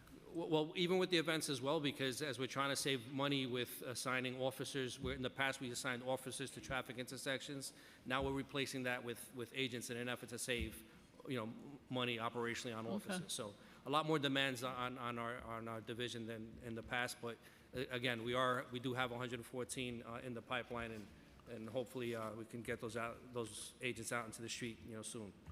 So with regards to the tolls, I'm sure you're well aware. 2017, we had the 207th Street pound, and then we lost, in 2021, we lost Pier 36. Yep. So now we're limited to, Bronx, Brooklyn, and Queens. Yeah, so what are we doing about this? So we are in talks with DCAS as well as our facilities division. There's a conversation that will happen on Monday where we're looking at a location that in the Hunts Point area of the Bronx. That's not Manhattan. I understand that, but the price of real estate in Manhattan has gone up significantly, as we're all well aware. As far as the ability to have a lot that can handle the capacity of the vehicles that we need to tow as well. Okay, can I just say, if the casino doesn't go through in the area around Hudson Yards, Community Board 4 is happy to have it there. But I don't think the casino is going to happen. That's another story. But that's a location that you should look at. Hudson Yards, they are interested in having the tow pound there. We'll certainly consider it amongst the other locations. Hunts Point, that's someplace on the Bronx. That's too far. It's close enough to Manhattan. It's right around mid-Manhattan. If we're once you get All over right. some of those bridges. I know our time is of the essence. All right, look at the other location, though, please. We certainly will. Okay, I have more questions. I'll address Planned Parenthood. The message went down, but it must have got lost in translation. I'll assure that we cut that in half. Okay, thank you very much. Okay, now we have questions from council members Joseph, followed by Ariola. Thank you. Good afternoon, all. I have a couple of questions that's not even on record. One, I'm seeing a slew of motorbikes shops that are opening up. I have 3 in my district. Who would be the division to handle that? Another question, the parking around my schools. I do walk. As an education chair, I visit schools all the time. And I'm realizing that parking is happening on the sidewalk, so it creates a safety issue for our students getting to and from school, because it blocks the bus stop. It blocks them getting into the school. And I have a particular school I can talk offline about that, and I would love that to be addressed. And Commissioner Stewart, we talked about young people, right? When we talk about young people, do we talk to them, right? We usually talk about young people, but we don't talk to them. So moving forward, if we want to engage young people in conversations and making decisions, we must truly put them at the table to talk to them and listen to them. Not talk at them, but listen to them and take their suggestions. And we talk about this all the time. You want young people to come to your program? Before you created the program, did you talk to that young person? Maybe that's not what they need. Right? So maybe moving forward in terms of engaging young people, talk to them. Find out what they want and what they need and how can that partnership, but that relationship we talk about building, right? It's about building trust. And I talk about this, I've been talking about this for 2 years since I got here, right? I'm a mother for 4 black boys, and I told you that. It has to be with trust. If we constantly pull them over, they're not gonna trust you. My son drives a car, and that happens till today, right? That you pull him over, so he's not gonna trust you. So trust is something that's built, and it's 2 ways. It's not ever to bash you guys, and that's exactly what we talk about. It's about building relationship and trust, right?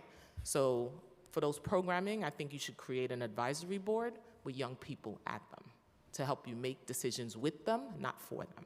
And answer to my questions around.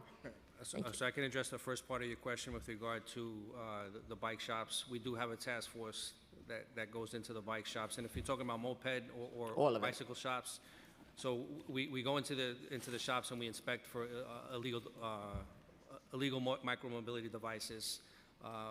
We'll be happy to get the 3 locations that you just mentioned, but when we do go in, it's a stiff penalty if it's an illegal moped.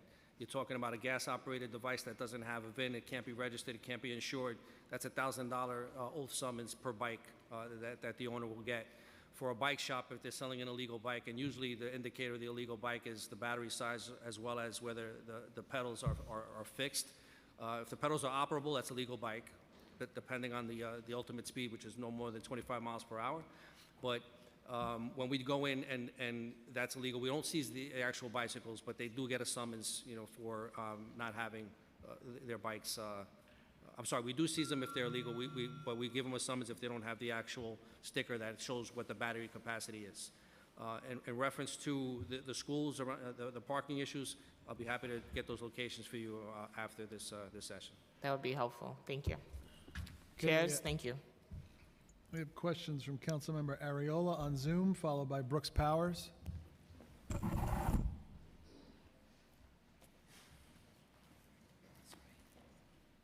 Thank you, chairs. I would like to thank all the members of the NYPD for coming out today. And I would like to say that I agree with the public advocate and my colleagues who are talking about mental health. But that's not on you. That's on the DOH-MH. That's on the CBOs that are getting funded on various levels of government that are not doing the proper outreach that's needed to prevent you from having to be called to go into a home or office, and something tragic could possibly happen both to one of your officers or the people in that room. Why aren't we holding them accountable? You were called to go to Columbia, and I watched that whole operation, and I saw you walk into something that anything could have happened, and little to nothing that was illegal took place except against you. You treated everyone with respect and with professionalism, even though at all the protests and at the schools and at Columbia, you are not treated the same way. And I applaud you for maintaining your level of respect for yourselves, the badge that you wear, and the professionalism that you exude. That being said, I'd like to talk about the 911 system. So I'm gonna lump my questions as well. Where do the 911 operators work out of? Are they allowed to work from home? Hi, council members, Chief Beltran. How are you, Chief? Yeah, we do have civilian members within the police department in our bureau that are allowed to work from home.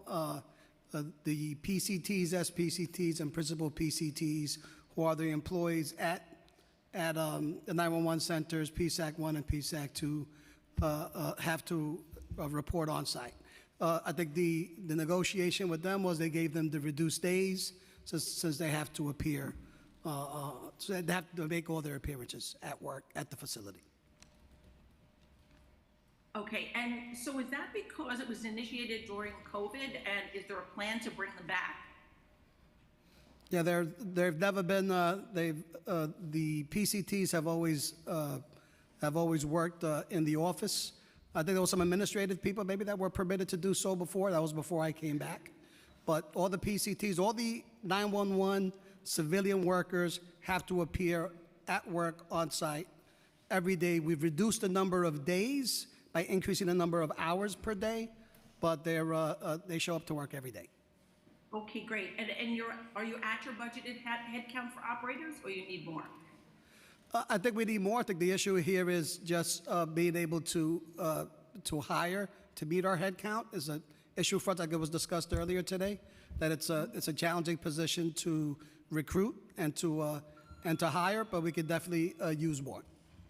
Okay, and because of the reduction in the head count that you're experiencing, what happens when calls are at a high volume in periods where there are not enough operators on staff? What is the protocol? The protocol is when we do have high volume periods that are more than can be handled by the call takers that are plugged in, is that they're given a recording. If it's not an emergency, to call 311. What we're trying to institute now is to encourage them to stay on the line, because a lot of callers, when they get the message, are hanging up, and when they hang up, they're more or less increasing to the call volume. So it's kind of a self-reinforcing issue. But like I said before, with the new scheduling that we have, working with the unions to improve the scheduling for some of those heavy volume periods, we expect to address that in short order. Great. And Chief, I'm going to call you offline to talk about a couple of issues. I don't want to take up the time of this body right now. But thank you for the job that you do. Okay. Thank you, Councilman. Okay, we have Appreciate it. questions from Councilmember Brooks Powers, followed by Yeager. Thank you, chairs, and thank you for your testimony today and the work that you've been doing in my district following the tragic loss of Detective Diller. A couple of questions, starting with policing in the MTA. Wanting to understand that a bit better. The NYPD has reported that it issued nearly 120,000 summonses for fare beating in 2023. How many of those have resulted in frisk? How many has resulted in search? So it's a complex answer. What I can say is just about 96 point whatever percent of the people we stopped for fare evasion in 2023 were not searched. They were treated as a civil violation, if you will, and released on a tab summons. So that would leave 2 point whatever percent that either received a criminal court summons or were arrested. Certainly, if you're arrested, you're frisked and searched. And to be arrested on a fare evasion charge, it's usually what we see is you have an active warrant for your arrest, and or you're found in possession of a weapon. So 97% of people are not frisked. They're stopped, they present ID, and they're released within a few minutes with a civil tab summons. And then within that 2% that you're saying the frisk is happening is due to all of them being arrested? Each situation is different, but the overwhelming supermajority of people that are frisked, if you will, or searched, are subsequent to arrest on a fare evasion. Does NYPD have like a more definitive statistic on that in terms of out of that grouping of those who are frisked, what proportion of those are then arrested versus those who are not? And for those that are arrested, what are the types of offense? And for those who are, I'm sorry. And for those that are not arrested, what led to the frisk? Can I jump in? If I may just jump in for a second, because this might help. So usually when we talk about, we have obviously lots of data regarding frisks and searches in a level 3 situation where you have a reasonable suspicion stop, right?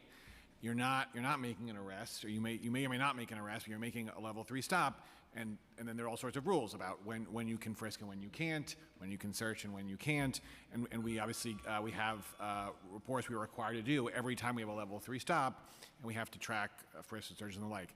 But I think what Chief Kemper is getting at is that in the fare evasion context, if you're talking about an actual arrest, you're almost always going to be talking about a situation where you have a probable cause arrest to begin with. That is, someone was caught evading the fare.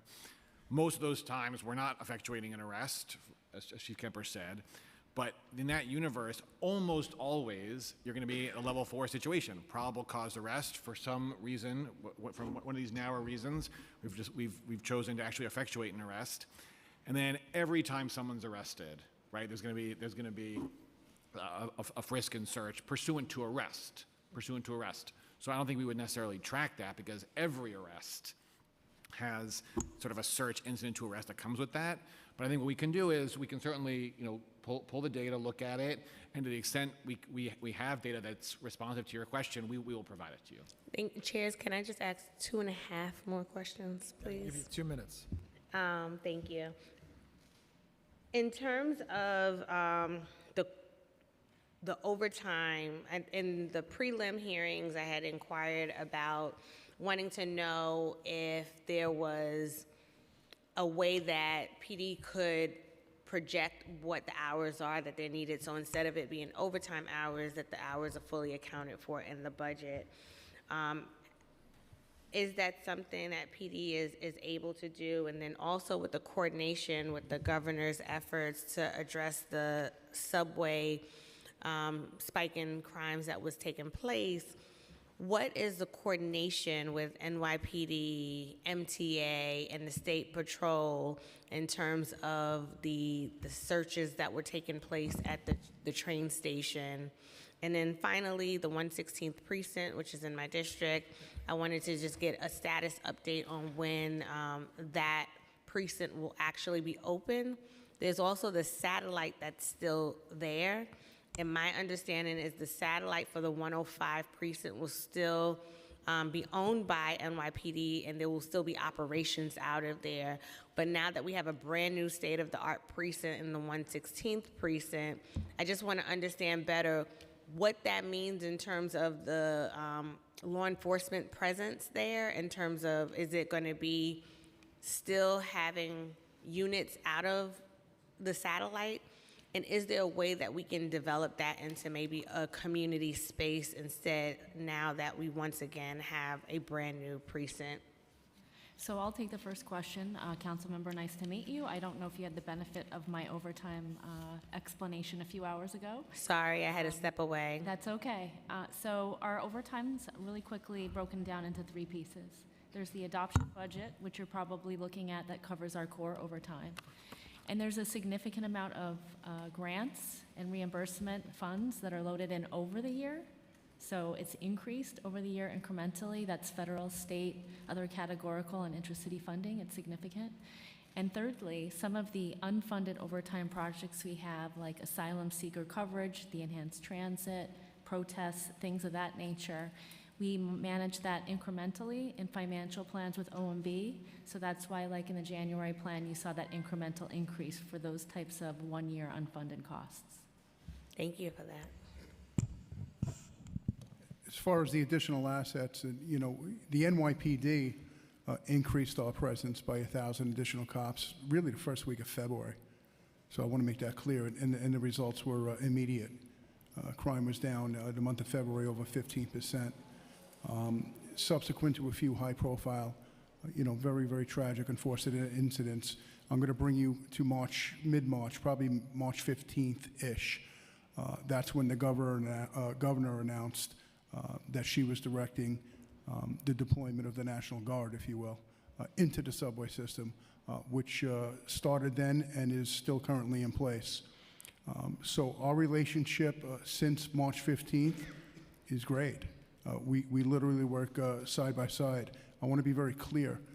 The National Guard is not patrolling the New York City subway system by themselves. At every assignment, they are with a New York City cop. They're assigned to, either presence at the turnstile area with a New York City cop, or they're assisting us at bag checks.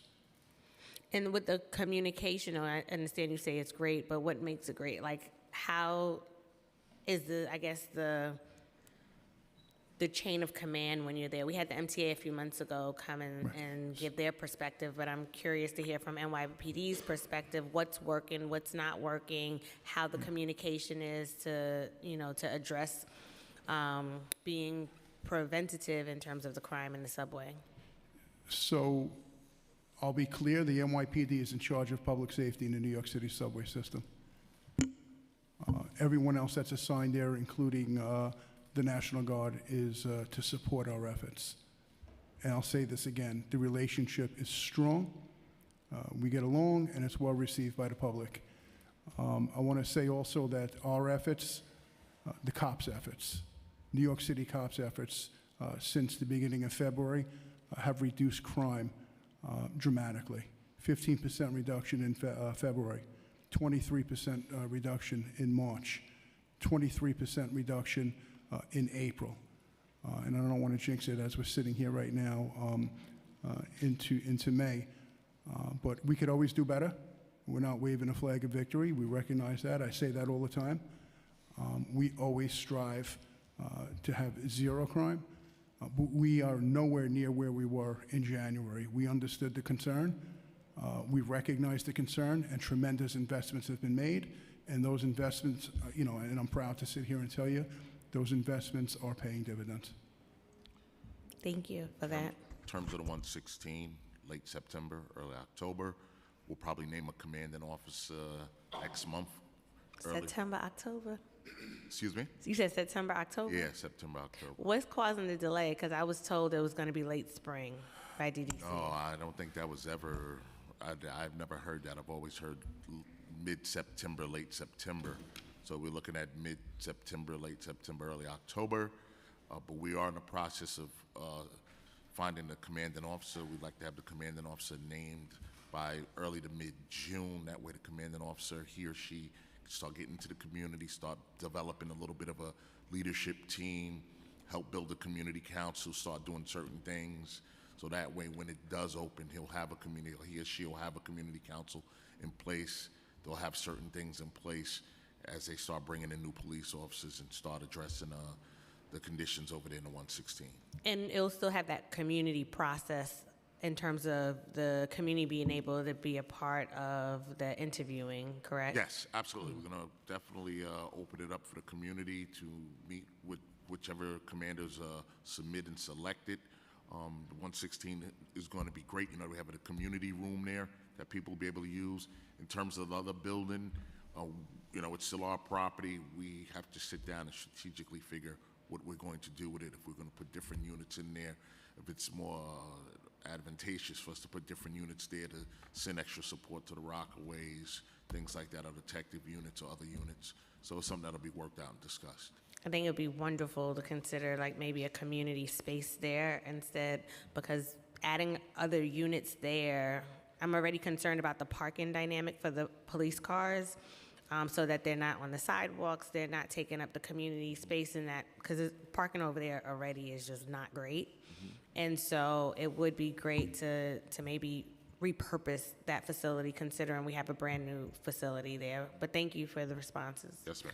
And council member, just to Bob Barrows, Deputy Commissioner of Strategic Initiatives, just to add on what Chief Madry said, the late September, early October open date, that's a date that we're getting from DDC. But as Chief Madry mentioned, we are underway in terms of our own planning, so it's not like we're waiting until we get to that date to start staffing and moving this along. We know how much the community is anticipating this new precinct, as well as yourself. Thank you, because that October deadline, I'm sure I'm gonna get some emails and calls today about that, but thank you. Okay, we have questions from Councilmember Yeager, followed by Palladino. Good afternoon. There we go. Good afternoon. A lot's been said today. I think you've been here for a couple of hours. I think the one thing that probably hasn't been said often enough, although it has been said a little bit here, is thank you very much for the people of New York who appreciate you, and notwithstanding the talk that you're not trusted, seem to be calling you notwithstanding, call you anyway. As Chief Madry said, people don't call the police when things are good. People call the police when things are bad, when something got broken. Whether it's a crime, whether it's somebody not healthy, whether it's something wrong, things are not right, and that's what triggers a call to the police. Otherwise, nobody would ever call the police. So the idea that there's a lack of trust, I'll ask the following question. Do you know of any city agency that doesn't have a social media account talking about the work that they do?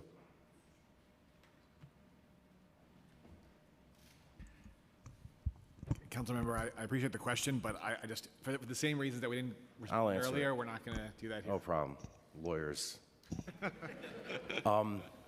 So I have a view of it. As you can imagine, I have a view of some things. And my view is that when the police department tweets about the work that it does, it's to create trust. It's to tell New Yorkers, this is why you pay us, and this is what we're doing. And we're doing this to protect you. So, for example, a group of people took over a private building, went into that building, barring the owner therefrom, keeping some of the people who were in that building who didn't want to be there against their will. And the owner of the building reached out to the police department and said, hey, can you help us out? Things were broken, so they called the police. That's what happens. If things were good, they wouldn't have called the police. And then the police went. And successfully. Nobody was injured. The biggest complaint that we've heard today is an accident. A discharge of a weapon when there were no longer any civilians there. That wasn't said before, that the civilians were no longer there at the time when the officer's weapon was accidentally discharged as it was being moved from hand to hand. It's not optimal. Nobody wants a weapon to be discharged, but it was accidental, and nobody got hurt. And that's the biggest complaint you've gotten today. about that operation. And also your use of a particular vehicle, which sounds to me that you ought to have one of those, maybe more. If something's happening, you don't know who has weapons, and you need the ability to actually usher the victims or potential victims into something where they can be protected, particularly if they're out on the street.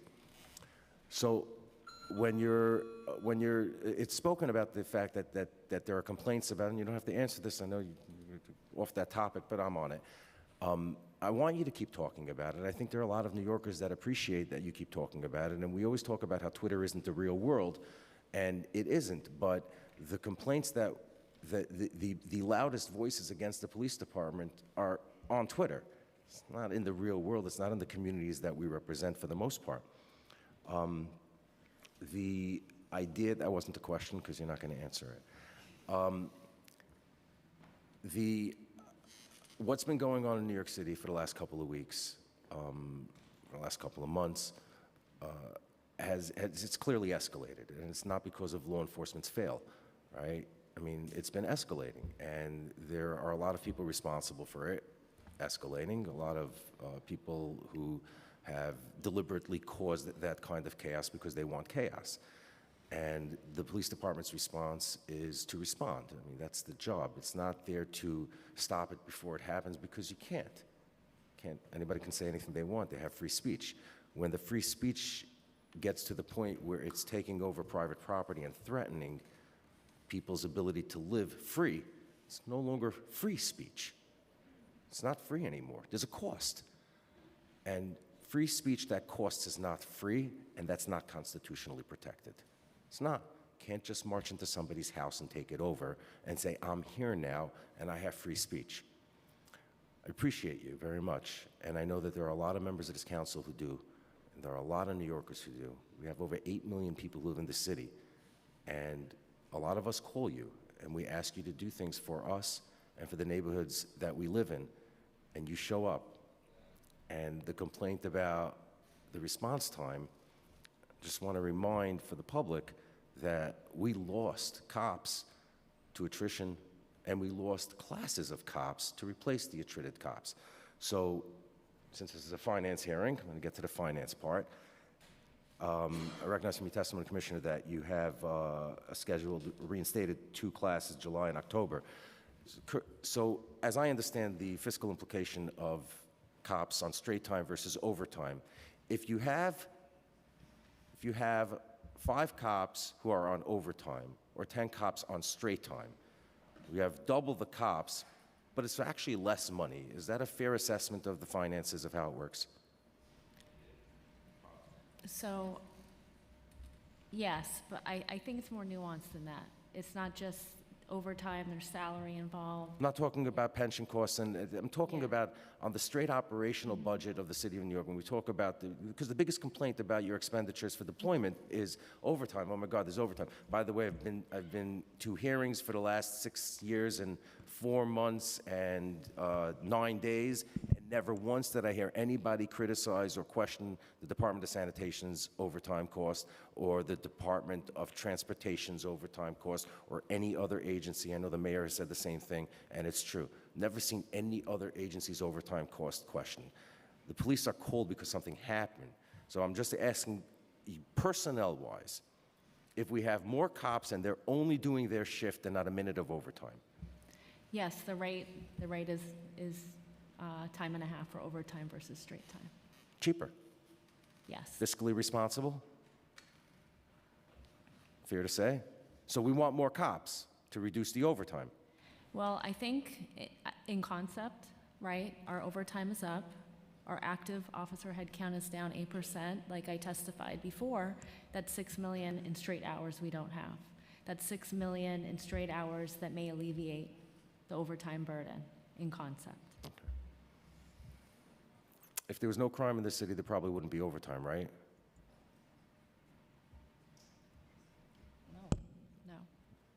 No.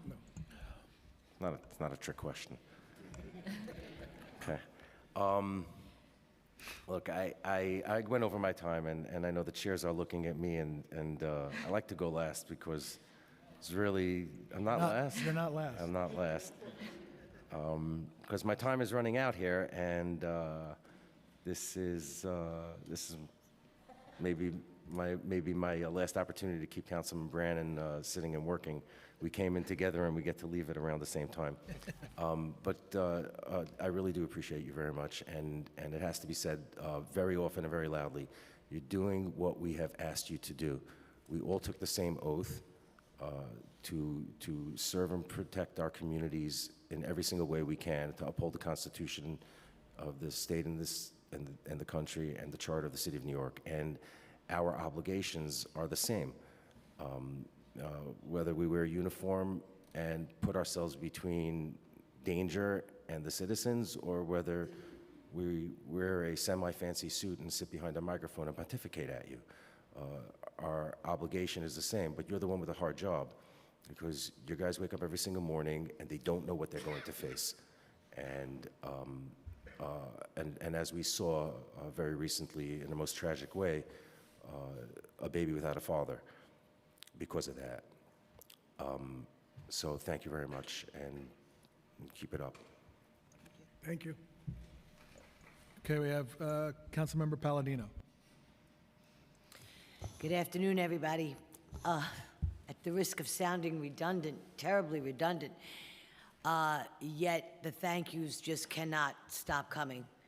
I want to refer, we're here, of course, for budgetary reasons, but it's super important that we go over a few things here. The NYP brass have every right to explain your policies on social media. When you're not covered properly in the news and the press, I think it's about time that you started to toot your own horn, and that's exactly what you did. I really don't think you should be coming under any kind of investigation or reading in this voodoo sort of line that seems to be going around that you had criminal mischief in mind or whatever when you were simply doing your jobs.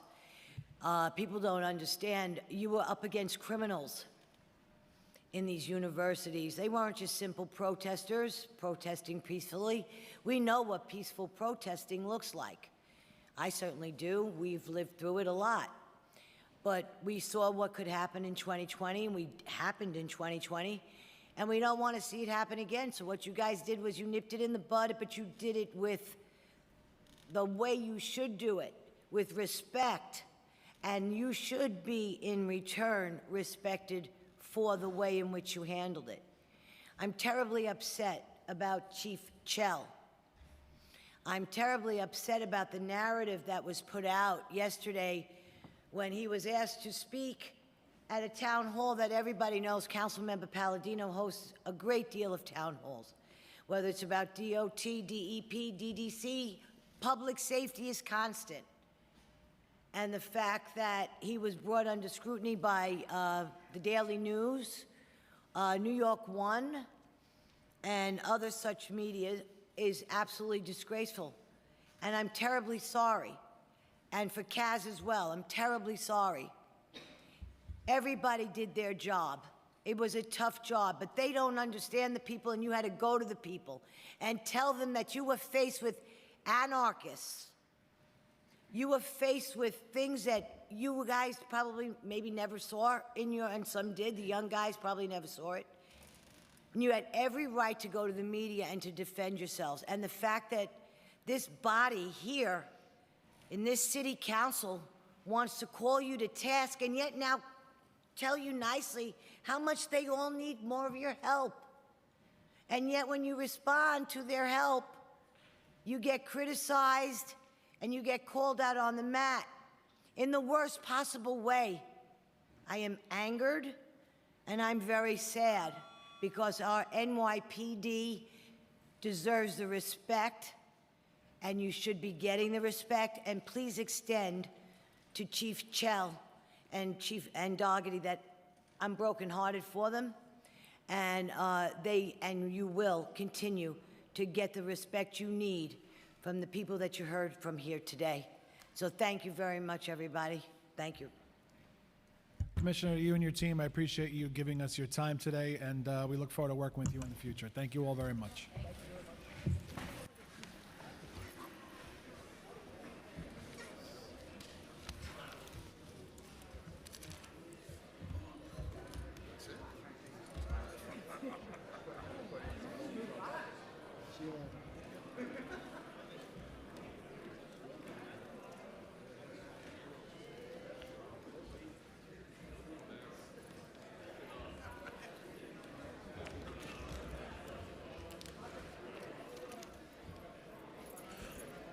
We're going to take a 10-minute break, and then we'll have public testimony.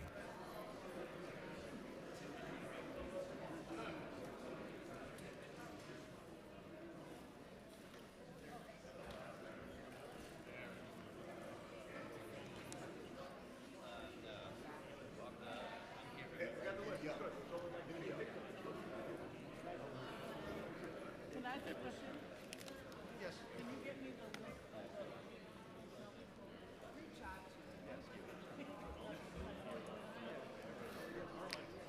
I mean, you have 3 bags.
slips assembled. It's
and then I'll write out the remote.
Good afternoon, everyone. We're going to ask everyone to find seats. We are going to reconvene in just a moment.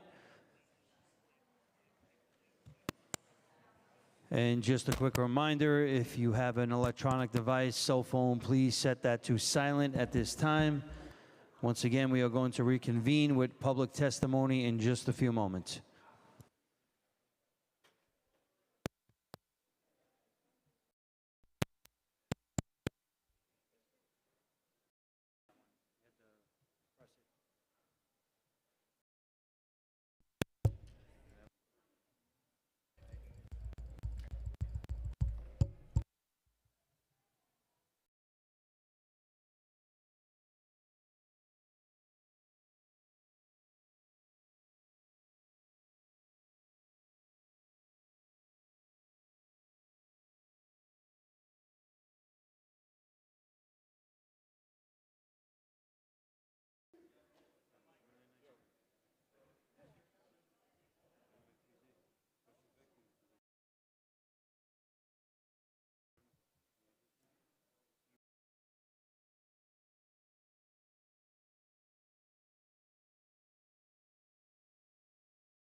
Mike, you know how many people on Zoom? What is it, 13? Zoom.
this is your hearing. So he's saying when his, the guy right there, when his boss testify, you don't take a picture. But it's your hearing, so I don't, what side, like here or? Depending on which side he's on, we'll give him the appropriate space. You ready?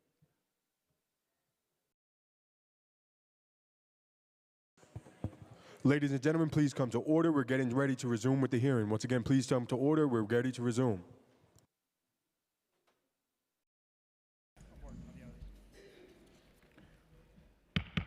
Okay, good afternoon, everybody. We're now going to open the hearing for public testimony. Just remind members of the public that this is a government proceeding. Decorum shall be observed at all times. As such, members of the public who are not testifying should be silent unless they are testifying at the dais. The witness table is reserved only for those who wish to testify. No video recording or photography is allowed from the witness table. Furthermore, members of the public may not present audio or video recordings at testimony, but they may submit transcripts to the Sergeant at Arms for inclusion in the hearing record. If you wish to speak at today's hearing and you have not done so already, please fill out an appearance card available at the back table with the Sergeant at Arms and then wait to be recognized at the dais. Once recognized, you'll have 2 minutes to speak on today's topic, the NYPD FY25 executive budget.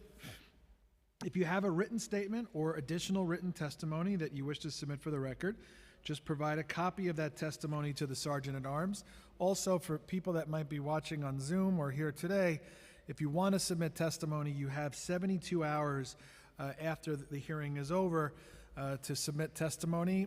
Audio and video recordings will not be accepted, only written testimony, and it can be emailed to testimony@council.nyc.gov. I'm now going to call the first panel. We have Donald Nesbitt from DC 37, Local 372, and Olivia Duong from Local 3778.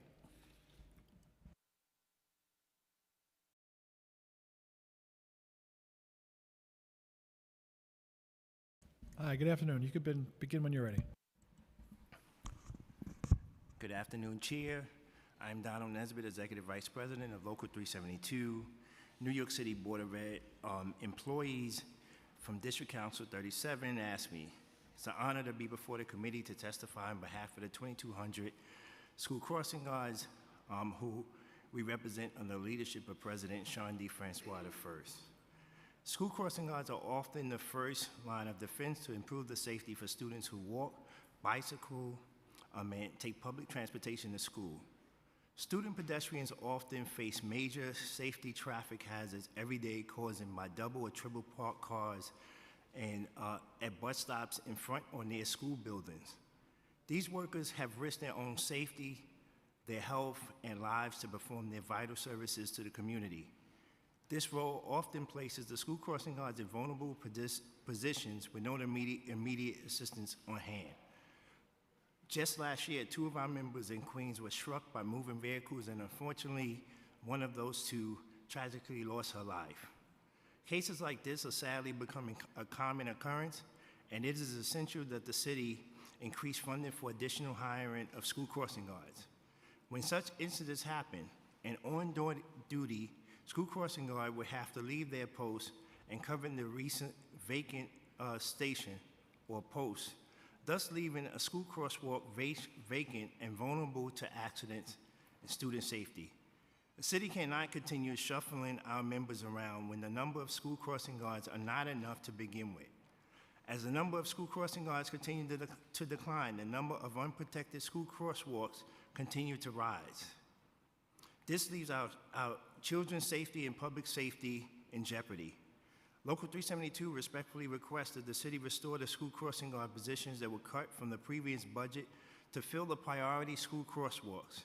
We have heard a lot on the news recently about violence against transit workers. What we have not heard is that a similar risk exists for school crossing guards, and they face this on a daily basis as drivers threaten their safety every day as they try to keep all of us safe. This is why Local 372 also respectfully requests city funding to support the promotion of a citywide public awareness campaign to stop the violence against school crossing guards. While increasing the number of school crossing guard positions solve the staffing need and safety issue, it does not solve the equity problem that our members currently face. Whenever there is a snow day or certain holidays, new holidays that exist in the city of New York, school crossing guards are off like every other city worker, but not paid for those days. Despite working under the police department, school crossing guards are functionally similar to school support staff in the City Department of Education, yet they are not paid, and we request that permanent reforms to conform school crossing guard pay practices is another thing to support these 2,200 members who sacrifice of themselves. Again, I thank you for the opportunity to provide this testimony and for your continued support on behalf of Locals 372 School Crossing Guards. Thank you. Thank you. Hello, good afternoon, everyone. Chair Salam, Chair Brennan, and fellow council members. My name is Olivia Duong, and I'm the president of Local 3778 of DC 37, AFSCME, representing 300 civilian NYPD professional titles such as criminalists, city research scientists, architects, and engineers.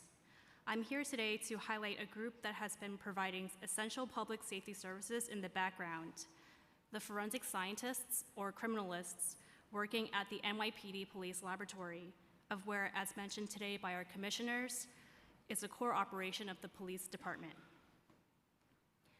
Some background of what we do. We are part of the NYPD Detective Bureau and are forensic scientists who analyze different types of evidence involved in alleged crime, such as drugs, latent fingerprints, gunshot residue, firearms, etc., using accredited scientific methods. We provide investigative information to detectives and our scientific findings to the assistant district attorneys across all 5 boroughs, as well as to the federal government. Criminalists also testify in court as expert witnesses to the results of our analysis. Our testimony educates juries to make informed and fair verdicts.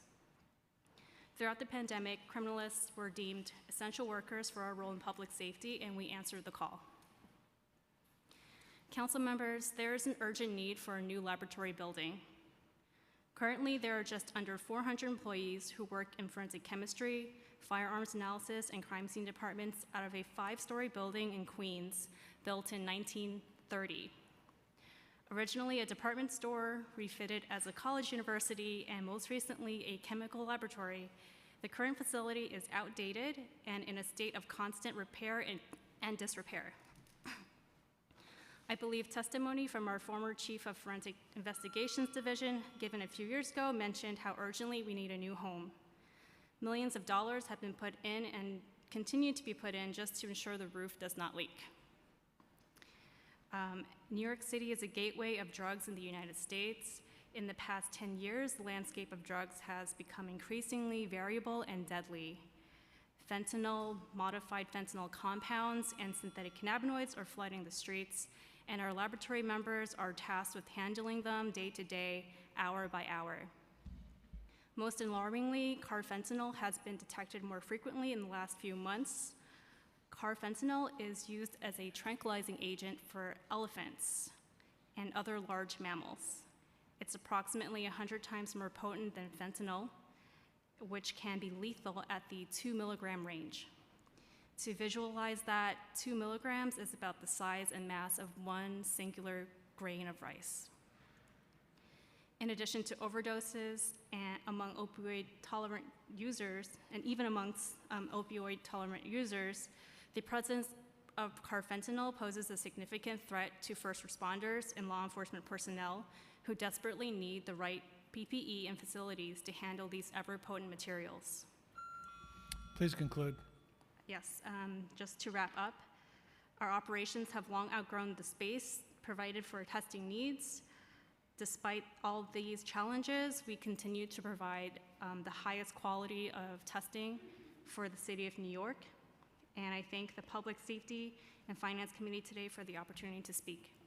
Have you identified a new location for a new laboratory building? That information at this point I'm not too sure about. Okay. I believe the answer is no. Thank you. Okay, thank you. Thank you both very much. Okay, our next panel, Pernell Bryce. William June.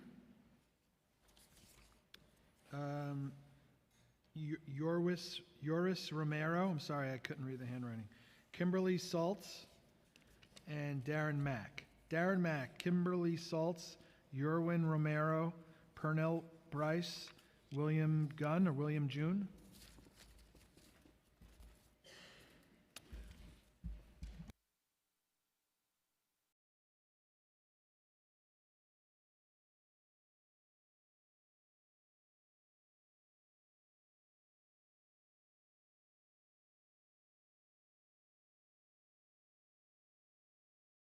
Okay. Want to go left from right, right from left, whatever you want. Thank you, Chair, for the opportunity to testify today. My name is Darren Mack. I'm co-director of Freedom Agenda. New York City has committed to closing Rikers Island because mass incarceration undermines public safety by destabilizing communities and draining resources we need for housing, health care, and more. Rikers is legally required to close by 2027, and our city budget must put all the necessary resources in place to give people the support they need, close the pipelines that feed incarceration, and shift to a smaller barrel jail system. Unfortunately, Mayor Adams is planning to do the opposite, doing an executive budget proposal that will cut social services while continuing to funnel billions to the Department of Corrections and NYPD. The mayor's proposal to slash millions from alternatives to incarceration and reentry services should be a big concern for all New Yorkers committed to public safety, and we thank the City Council for pushing back. New York City has an incredible network of alternatives to incarceration providers who are far more successful in preventing rearrest than Rikers. Some providers have success rates of over 90% in preventing felony rearrests for their clients within 2 years. ATIs cost between $8,000 and $22,000 per person per year, while exposing someone to the brutality of Rikers costs $556,000 and $539 per year. Rather than cutting their funding, the mayor should be directing the Office of Criminal Justice to actively encourage judges and prosecutors to utilize supervised release and alternatives to incarceration instead of bail, remand, and city sentences. Expanding the use of these alternatives is even more urgent when we consider that 90% of people at Rikers have not been convicted, and over 50% have a mental health concern. It is unconscionable that the mayor proposes cutting funding for evidence-based programs while maintaining a $5 million public relations budget for the NYPD, an agency that uses those resources to attack civil rights reforms and undermine the presumption of innocence. The NYPD's public relations budget should be cut by at least half, and they should not be allowed to add 1,200 recruits to the uniform headcount. Lastly, the City Council knows that the safest communities are the ones with the most resources. In the written testimony that we submit, you'll see a full budget analysis from the Campaign to Close Rikers that outlines necessary amendments to the FY25 budget. Thank you so much. Thank you. You begin. Good afternoon, and thank you for this opportunity. Just make sure your mic's on. Hello. Good afternoon, and thank you for this opportunity to testify. My name is Kimberly Saltz, and I'm a law fellow speaking on behalf of the Legal Defense Fund. We urge the City Council to divest from the harmful policing entities that disproportionately target Black communities and instead invest increased funding towards social services and mental health care for communities that have been most negatively impacted by police practices in New York. The city should end its investment in mental health co-responder models. The city's approach to train police to respond to emotional distress calls or pair officers with mental health workers is a backwards and failed approach. Nothing illustrates this point more than the recent tragic and preventable death of Wynn Rosario. Wynn was a 19-year-old who called emergency services for help during a crisis, and his call should have been met by unarmed, trained mental health emergency responders. Instead, he was met by police who tased and shot him in front of his family in their home. While the NYPD budget is largely untouched, the mayor's budget calls for a 24% decrease in funding to the Department of Health and Mental Hygiene. Meanwhile, 1 in 5 New Yorkers experiences a mental health episode each year. Our city has deep racial and economic disparities in regards to the quality and access of mental health care. In the last few years, the city has increasingly relied on the criminalization and emergency hospitalization for those in need of crisis intervention, rather than connecting them to long-term support or holistic community-based services. For example, in 2022, the mayor rolled out the widely criticized initiative that authorized first responders to forcibly detain New Yorkers for psychiatric evaluation if they were deemed to lack the ability to care for themselves. According to the NYPD's own figures, 47% of people who are subjected to involuntary mental health removals are Black. The NYPD is not equipped to conduct mental health outreach services. They are law enforcement. They are not mental health workers. People experiencing a mental health crisis require a healthcare-centered response, with the mental health system taking the lead. The city should direct funding towards respite centers, which offer a safe space for crisis recovery. They have a documented success rate in helping individuals recover from psychiatric episodes and get connected to ongoing care and support. We also need increased funding for community-based programs such as short-term stay apartments, walk-in urgent care centers, and drop-off centers scattered throughout communities, so they are readily accessible to people in all neighborhoods. The mayor's plan to slash funding for social services threatens the vital services that most vulnerable New Yorkers rely on the most. LDF urges City Council to take a different, more effective path by investing in communities and developing effective strategies for public safety. Thank you. Thank you. Good afternoon. Thank you for this opportunity, Chairs. My name is William John. I'm a senior staff attorney at New York Lawyers for the Public Interest. On March 27th, the NYPD fatally shot Wynn Rosario, who's 19 years old, while he was experiencing a mental health crisis for which he had called 911 for help.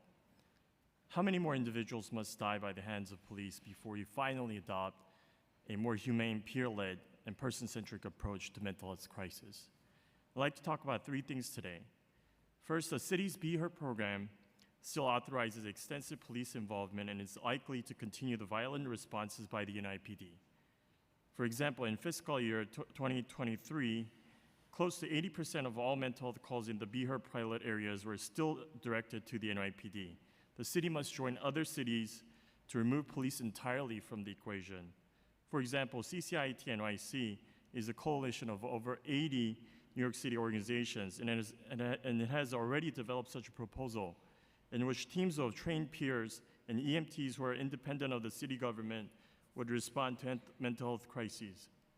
We therefore urge the council to mandate changes to the Be Her program to align it with a truly non-police, peer-led model.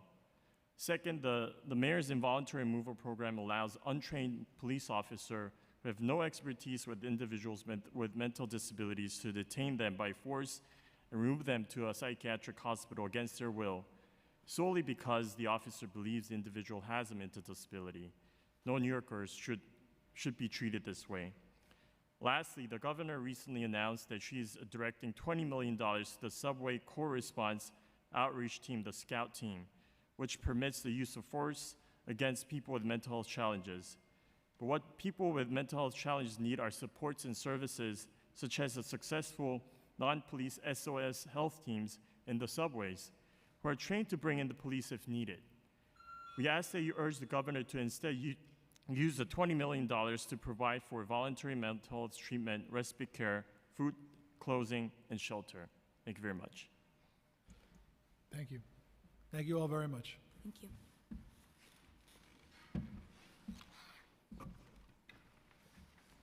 Okay, next panel. Again, apologies if I pronounce wrong or I can't read the handwriting. Raluca Anaccio, Melissa Chua, Tanya Matos, Liz Roberts from Safe Horizon, and Robert Anthony Wallace. So we have Robert Anthony Wallace, Liz Roberts, Tanya Matos, Melissa Chua, and Raluca Anaccio.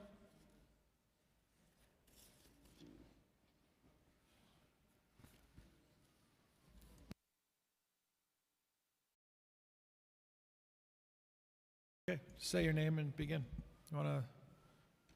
You guys decide. Can you hear me? Yeah. Good afternoon, Chairperson Salam, Chairperson Brannon, other members of the committees. My name is Liz Roberts, and I am the CEO of Safe Horizon, the nation's largest nonprofit victim service organization. Safe Horizon offers a victim-centered, trauma-informed response to 250,000 New Yorkers every year after an experience with violence or abuse. We use a lens of racial equity and justice to guide our work with clients, with each other, and in developing the policy positions we advocate. My testimony today will be brief and to the point.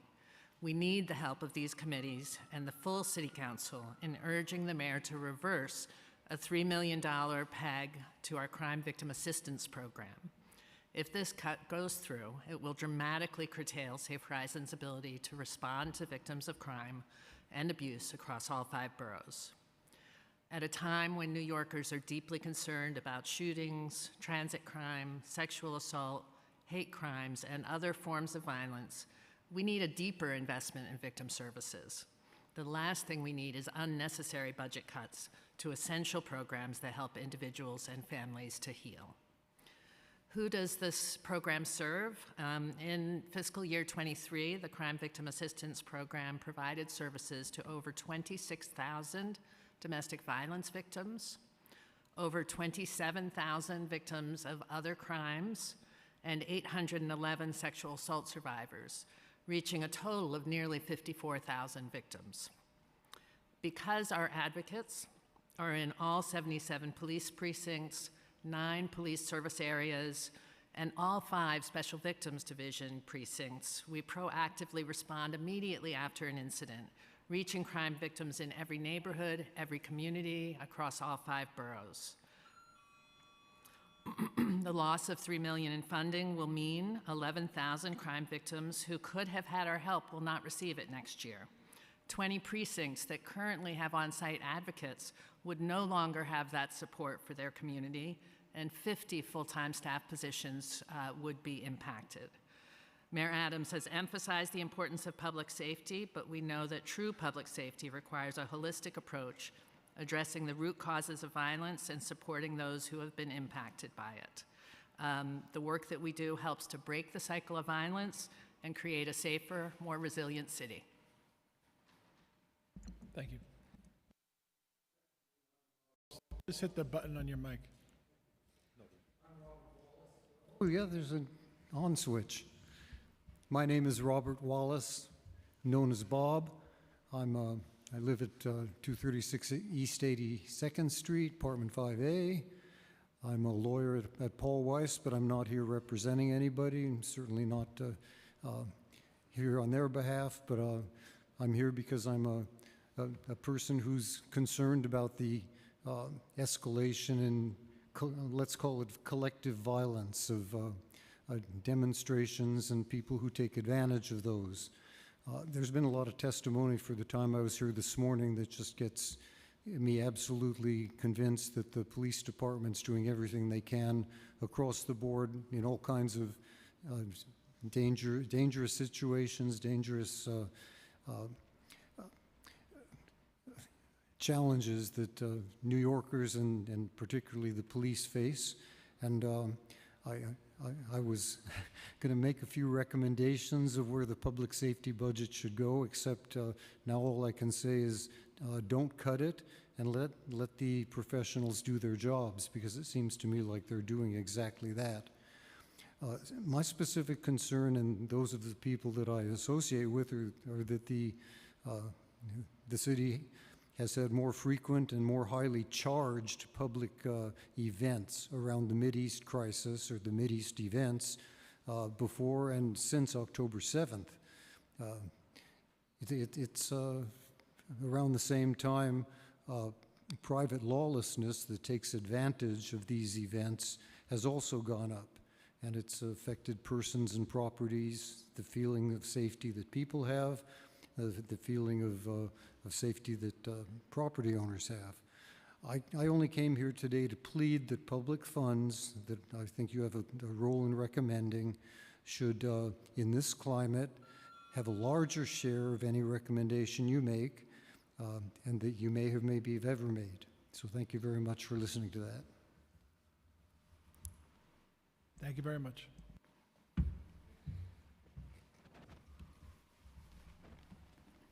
Okay, next panel, Dominique Hood,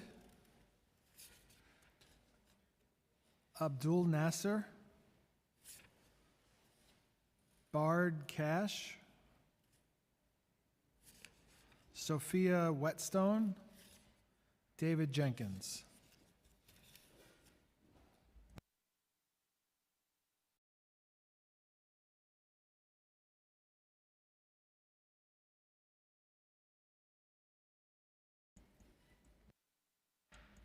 You can begin when you're ready. Go ahead. Good afternoon, Chairperson Salam, members of the council. My name is Abdul Nasser Rad. I'm a proud graduate of CUNY, former New York City public servant, and proud son of a New York City cab driver. Currently, I'm the managing director of research and data at Campaign Zero. Previously, I was a staffer in the New York City Mayor's Office of Criminal Justice, and I've also advised law enforcement agencies across the U.S. on comprehensive strategies to improve public safety while at the Vera Institute. And we are here in partnership with Communities United for Policing Reform. We are profoundly disturbed by the recent actions of the NYPD against student protests on New York City campuses. The NYPD has displayed a violent, militarized response to peaceful student protests. This has not only exacerbated tensions, but also contradicts the First Amendment principles of free speech and peaceful assembly. Borrowing from a UChicago law professor, you can characterize the health of a democracy by the type of policing it employs and deploys. What does it say for the health of New York City democracy that our first line of response to student protests was a militaristic deployment with a callous disregard for the health and well-being of college students? We want to ensure that peaceful protests can remain peaceful and believe hate has no place anywhere, period. But the police response did not improve the situation. Instead, it escalated tensions and reduced safety. To this end, we have 5 focused demands. First, there needs to be an immediate ban on the deployment of the NYPD SRG units until there has been an independent investigation into the NYPD response to student protests. Second, it's crucial to take tangible measures to protect faculty attempting to engage in peaceful negotiations with students. Third, New York City Council should urge all 5 New York City District Attorney offices to drop all criminal charges levied on nonviolent protesters. Fourth, New York City Council needs to support students who have been wronged by demanding university administrators across all New York City campuses immediately reverse any punitive disciplinary actions. Finally, New York City Council needs to fund and develop an alternative response model. This is going to happen over and over again, where there's going to be large crowds where we need to police. New York City needs to lead the way on alternative responses. Will we continue to criminalize dissent and respond in this manner whenever there are large groups of individuals exercising democratic practices? How we move forward as a city will dictate the health of New York City's democracy. And we're inspired by those university campuses across the US that have responded in a healthy way and that is consistent with democratic values, treated students with dignity, and allowed peaceful dissent. We have complete faith that New York City can do this as well. Thank you. Thank you. Hello. My name is Sophia, and I am a New York City resident and a senior at Columbia University. I'm here to urge you city council members to hold the NYPD Strategic Response Group, SRG, financially accountable for its abuse and disband the unit. On April 30th, I was working with a medic outside of the Amsterdam Columbia University gates after being locked out of campus to provide aid to students. We were cattled and threatened with arrest just to make way for the SRG to enter Hamilton Hall with guns drawn. Medics inside campus gates were locked inside a building while they watched their classmates get brutalized. It was terrifying and dehumanizing. I've spoken personally with police officers stationed around campus to this day who have apologized for their disruption and admitted that they think their deployment before, on, and after April 30th is wrong. Criminalizing free speech and normalizing brutal police crackdowns is unconstitutional. It dehumanizes peaceful protesters and officers alike, including those officers given carte blanche to lock medics in buildings, throw demonstrators downstairs, break our bones, pepper spray us, toss flash grenades, and even discharge their weapon in a school building. This city paid for, promoted, and then lauded this inhumane assault on its citizens. Chief Madry stated that the NYPD were very restrained at Columbia University on April 30th. He also swore not to lie under oath. So if he honestly considers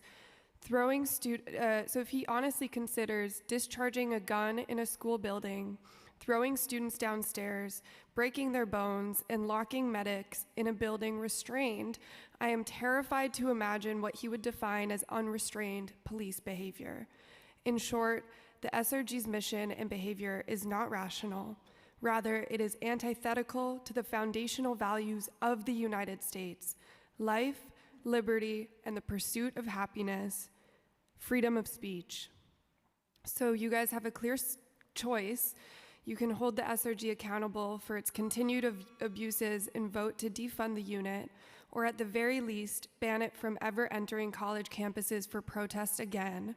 Or you can continue to sponsor the SRG so it can continue to trample NYC residents and our constitutional and human rights.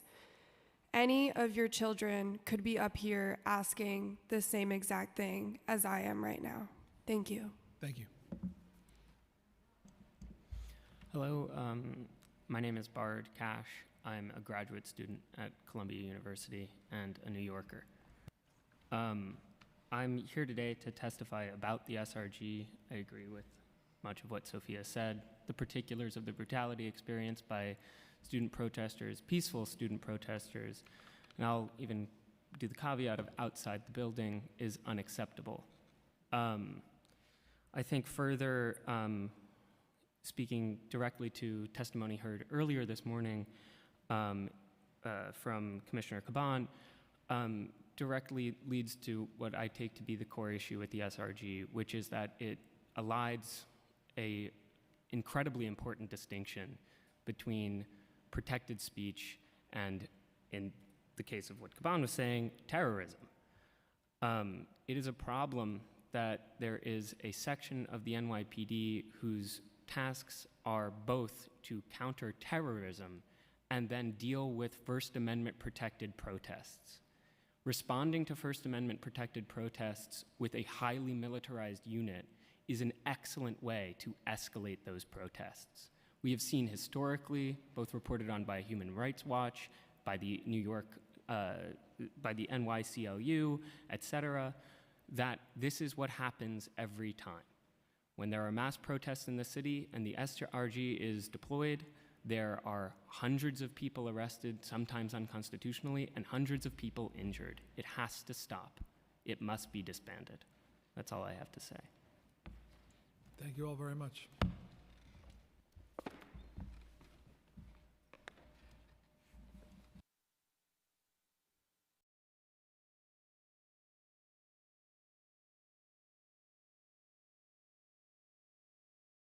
Okay, next panel, Joshua J. Shaw,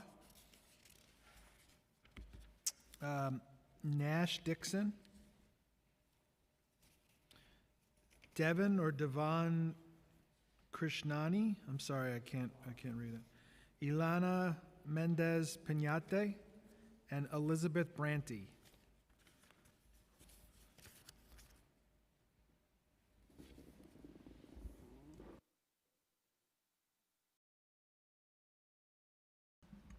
Good afternoon. My name is Joshua J. Shaw. I'm a protest monitor with the ACLU. I'm a veteran and I'm also a public servant. During my time with the ACLU, it's become obvious to me that there is a clear and pervasive bias within the NYPD. It's a bias that is routinely demonstrated by their wildly different treatments towards protesters championing certain causes. More specifically, the NYPD employs their evident bias against leftist and progressive causes by using it as justification to violently beat, intimidate, and silence those they disagree with. We've seen this historically with the NYPD. They've proudly escorted Nazis and Klansmen alike through our city streets while simultaneously beating and dehumanizing civil rights activists.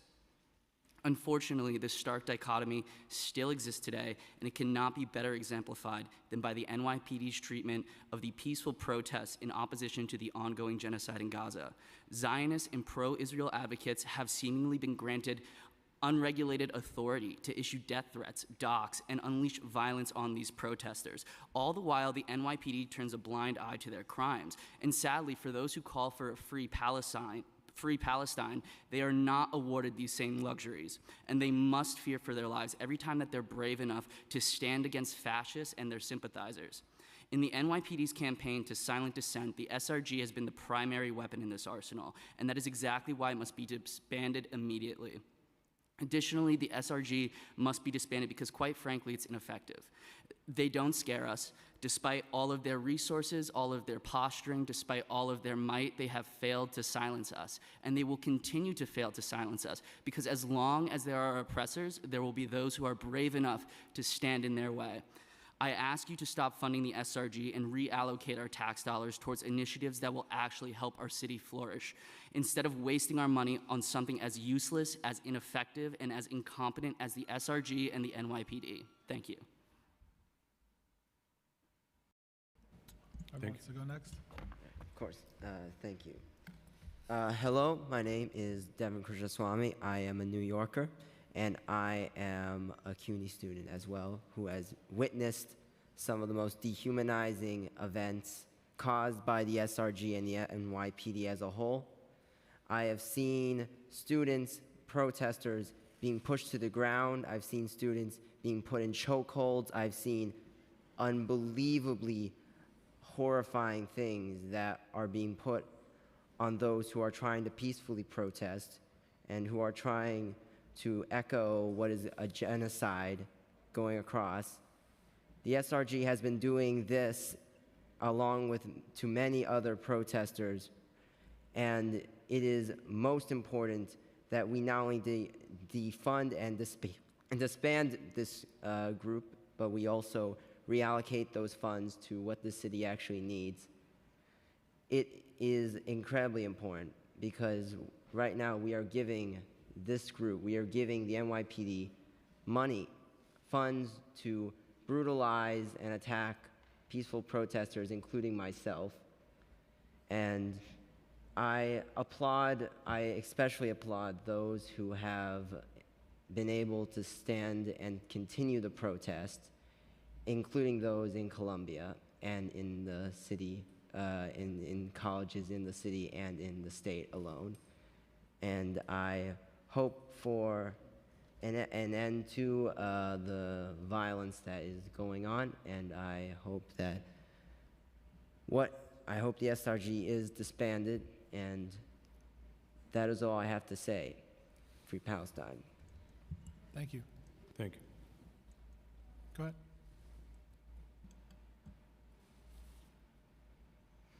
Good afternoon, Chairs Brennan and Salam and Councilmember Holden. Thank you for the opportunity to testify today on behalf of the Center for Justice Innovation.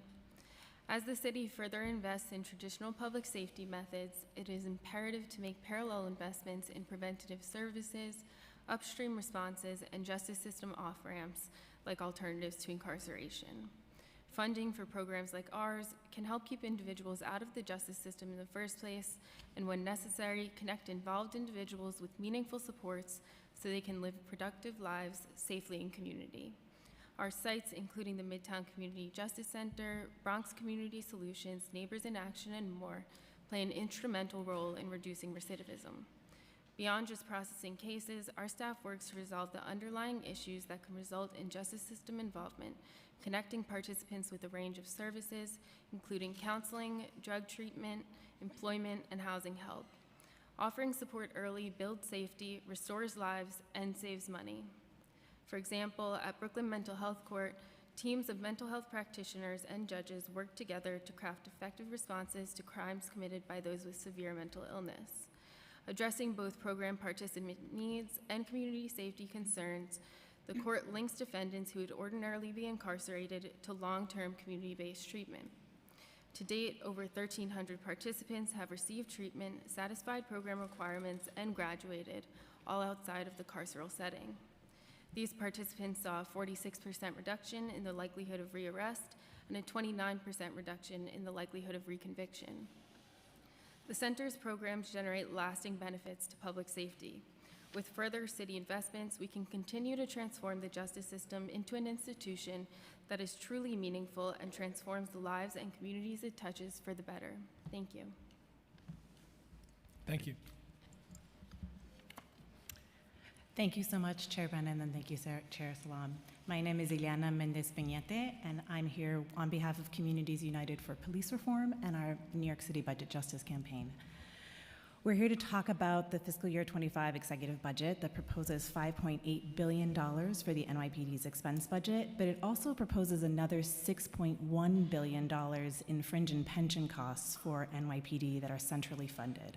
So this brings the total spending for the NYPD that's proposed for next year to $11.9 billion. While $72 million has been restored to the NYPD from the PEGs, there are still significant cuts to crucial public programs and services. This is, for example, cuts to schools, cuts to mental health programs, cuts to police oversight like the CCRB, cuts to housing programs, programs for older adults, programs for young people, childcare, adult literacy, and services for people leaving Rikers. Over the past several weeks, we have also seen hundreds of NYPD officers respond in hyper-militarized fashion to peaceful protests on university campuses. We've seen the NYPD attack council members and journalists on social media, and we've also seen alarming footage of Win Rosario being killed by officers in his home. The mayor's executive budget continues to reward the NYPD in the budget process rather than address these harmful actions. The NYPD Public Relations Department, for example, has grown from a staff of 36 a few years ago to now a staff of 86. That's a more than double in the NYPD Public Relations Department. The mayor is also proposing a $10 million increase to the Strategic Response Group. And he's sustaining funding for police in schools and police response to mental health crisis, even while he's cutting the education budget and cutting services to mental health. So we are calling for the council to cut the NYPD's public relations budget by at least 50%. We're calling for the council to freeze hiring on school police, to disband the notoriously abusive SRG unit, and to remove police from mental health response. Thank you so much. Thank you. Thank you all.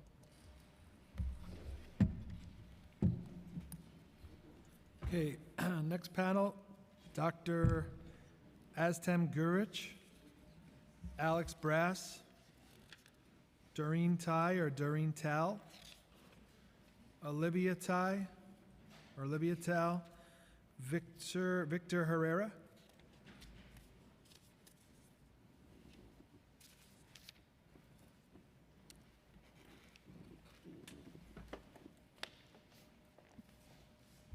When you're ready. Okay. Good afternoon, Chairman Salam, esteemed members. I testify before you today with a heavy heart. I'm troubled by the alarming situation which is unfolding now on the streets of our beloved New York City. As a Jew, as a co-founder of a Jewish community organization, I cannot stand silent in the face of the escalating wave of violence, hatred, targeting not only my fellow Jews and supporters, but also targeting the very essence of our democratic values. Jewish students and Israeli supporters are facing appalling acts of harassment, aggression, intimidation by individuals openly advocating for terrorism. War memorials are being disgraced, American flags are being burnt. It is a direct insult, not to Jewish or Israeli supporters, but also to all who cherish democratic values and symbols.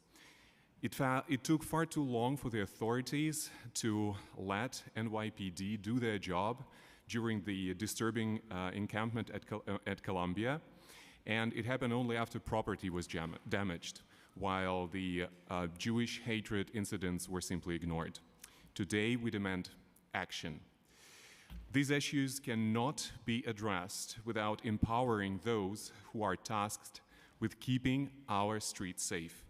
Therefore, I urge this committee to allocate more power, more budget, and more support to NYPD, and I would like to thank NYPD for their courage and the professionalism during keeping our streets safe. Further, we demand a meeting and a hearing, to address these alarming incidents of anti-Semitism and during those anti-Israeli protests, and to address the disgracing the symbols of our democracy. Let us come together to confront these issues, these ways of hatred, and ensure that our streets remain safe for all. Thank you very much.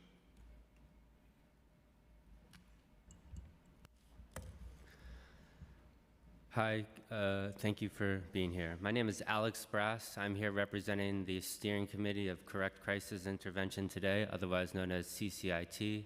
I identify as a peer. Back in January of 2022, I had a health crisis and a police response, which resulted in an exacerbation of my mental health and substance issues, and has been a long road to recovery. Unfortunately, I have many friends who are unable to be here today and share their story because they're still dealing with the aftermath of their police interactions and their crisis response.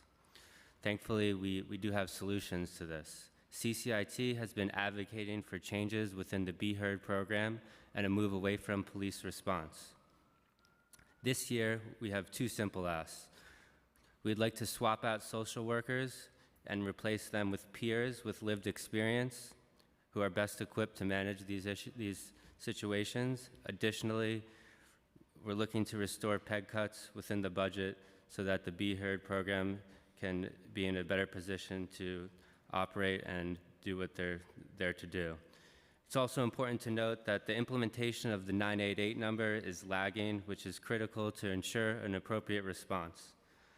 Only 18% of mental health crisis calls are even routed to Be Heard. 82% still have a police response. Additionally, Be Heard response times lag behind traditional emergency calls, which pose an additional issue. I want to reiterate the importance of peers, which is in line with programs used by other cities and other states. We've heard from countless people about the tragedy of Wynn Rosario, and unfortunately, I wish it didn't take another death. We've had 19 other individuals who have died at the hands of the NYPD over the last 9 years with a mental health crisis response. Let's not let his death be in vain, and let's please prioritize this and avoid these unnecessary deaths and long-term trauma for individuals and their families, and treat our most vulnerable New Yorkers better. Thank you. You just got to speak into a mic. Good afternoon, Committee and Speaker on Public Safety. My name is Victor M. Herrera, a member and leader of Freedom Agenda and Treatment Not Jails. My testimony before you today is a critical one for myself as a person with mental health trauma. 911 and mental distress first response is critically costing lives on account of the misconception and belief that any call direct from the community to 911 is to be accorded NYPD response, when public safety should demand that 911 emergency response should focus on financing the call centers needed for Be Heard and psychiatric intervention 988 to prevent the NYPD as first responders in any given call of an emotionally distressed incident. NYPD is again attempting to continue criminalizing the mentally distressed community by attempting to convince the committee that CCIT, along with Center for Urban Community Services training, which even in all of the years of training received from CUCS has not prevented or led to any changes of the practice of wrongful and criminally negligent homicides in such responses. NYPD does not need any financing beyond their own budget, and no training will change the present preemptive criminalization, as was the case in Wynn Rosario's death, a child whose life was taken prematurely at the continued financing of NYPD ideas. NYPD should never gain entry, and the community should be informed of the right to keep them from entry in such responses until mental health professionals and peers takes on a more active and responsive effort in any public health-related mental health crisis, along with peer specialists working not from the confines of the police department, rather FDNY EMS stations located throughout many of the city and private hospitals. 911 is an emergency response call center, not an NYPD call-taking center. Such an idea is declaring that all calls at 911 are more criminal than trauma-based. Yesterday was my 58th birthday, and just seeing the body cam footage of the deadly shooting caused me so much distress. No matter how much information NYPD receives, personal experience, even on August 1st of 2023, during a pretext stop, the sergeant and police officer were made aware of my own condition, disabled and solely on account of a license suspension applied in the arrest process that is common with extreme force, which was followed by an abuse practice of being processed, reported as an EDP, and again forcefully medicated by hospital staff, ignoring the obvious implications of no examination or evaluation solely to accommodate the NYPD's practices. Thank you. Thank you all very much. Okay, the next panel, Esther Back, Beth Schwartz, Rachel Herlins, Jean Sprenger, and Clea Hazijaj.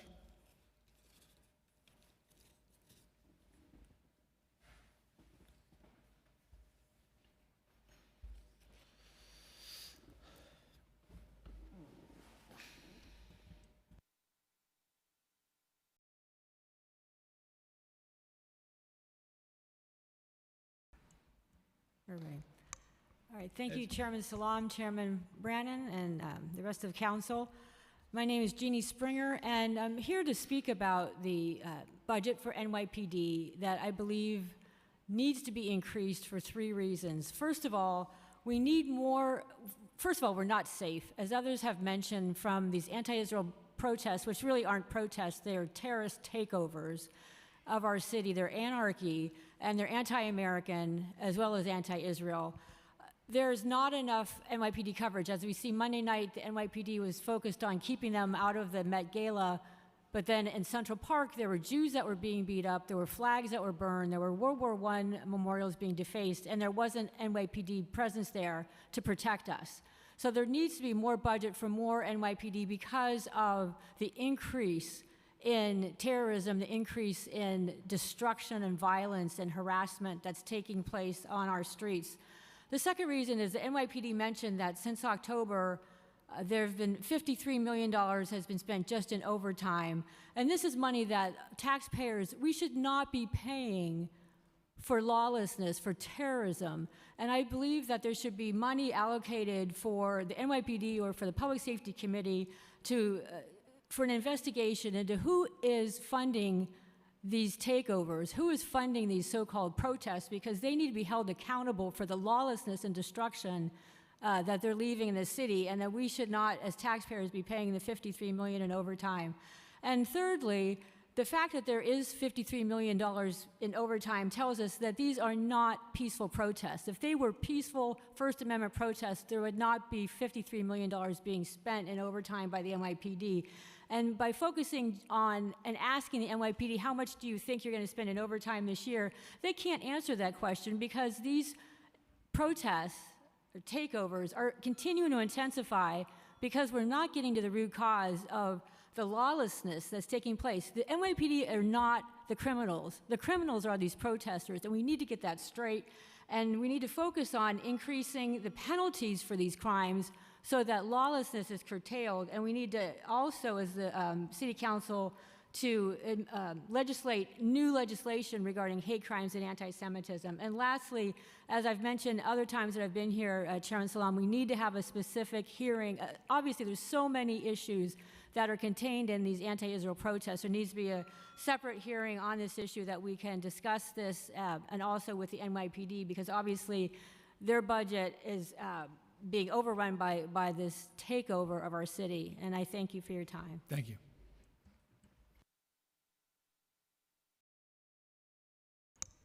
Hi, my name is Rachel Newmark Herlands. Thank you so much for allowing me to speak.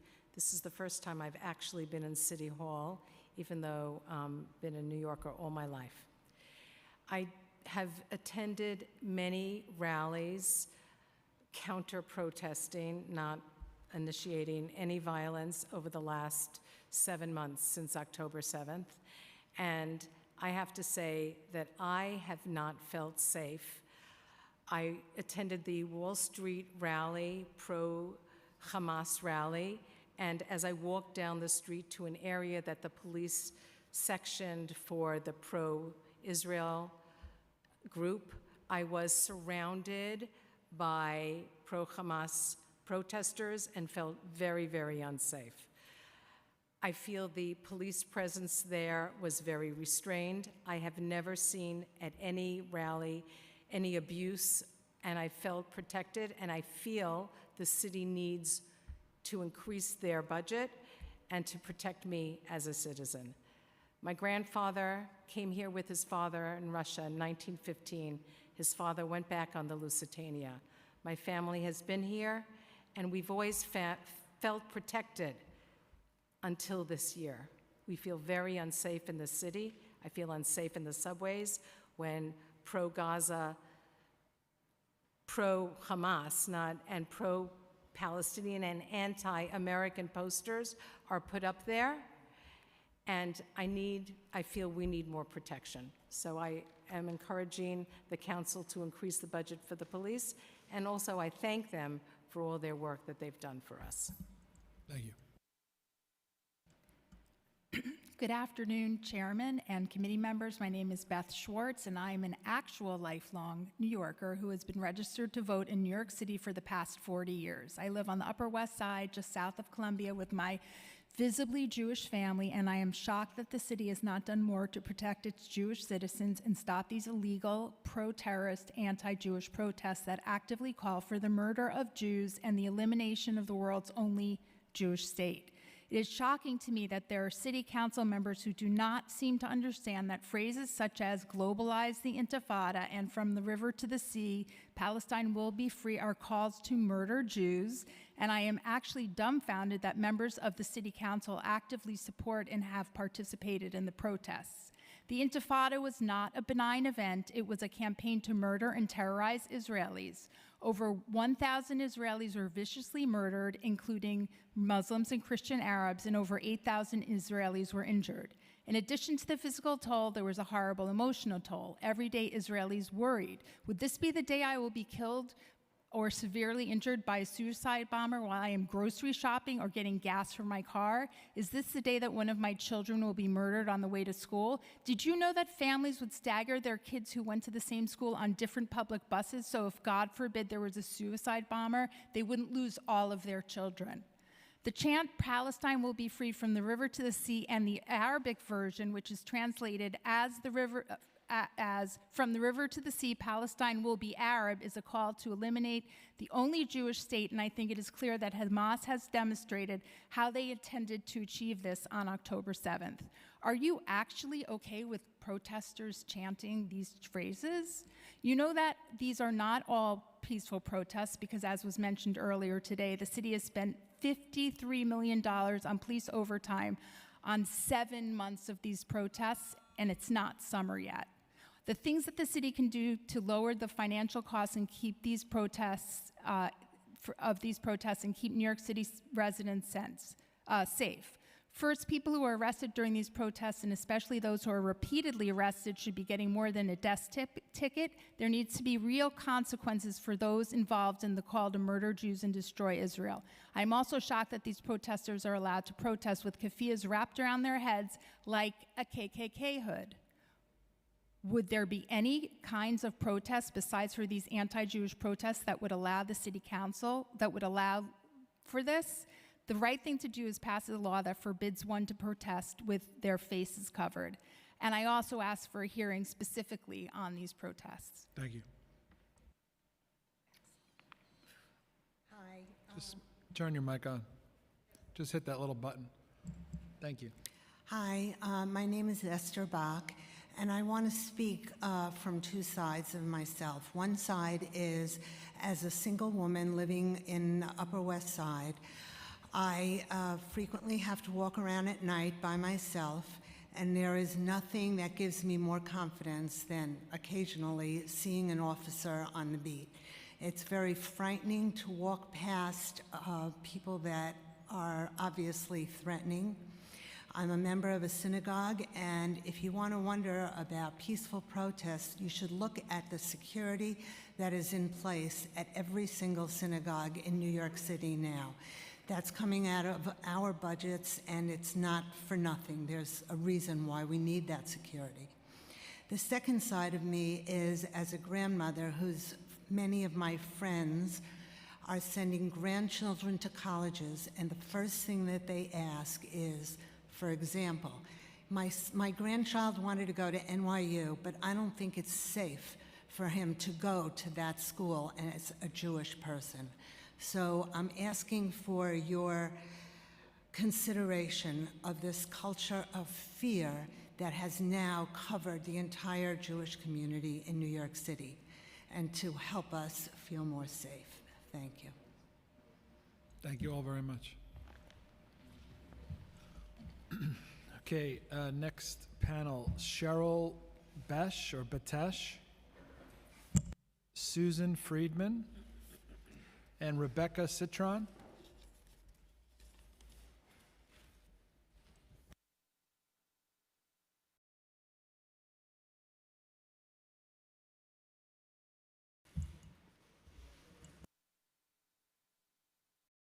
Ready? Hello.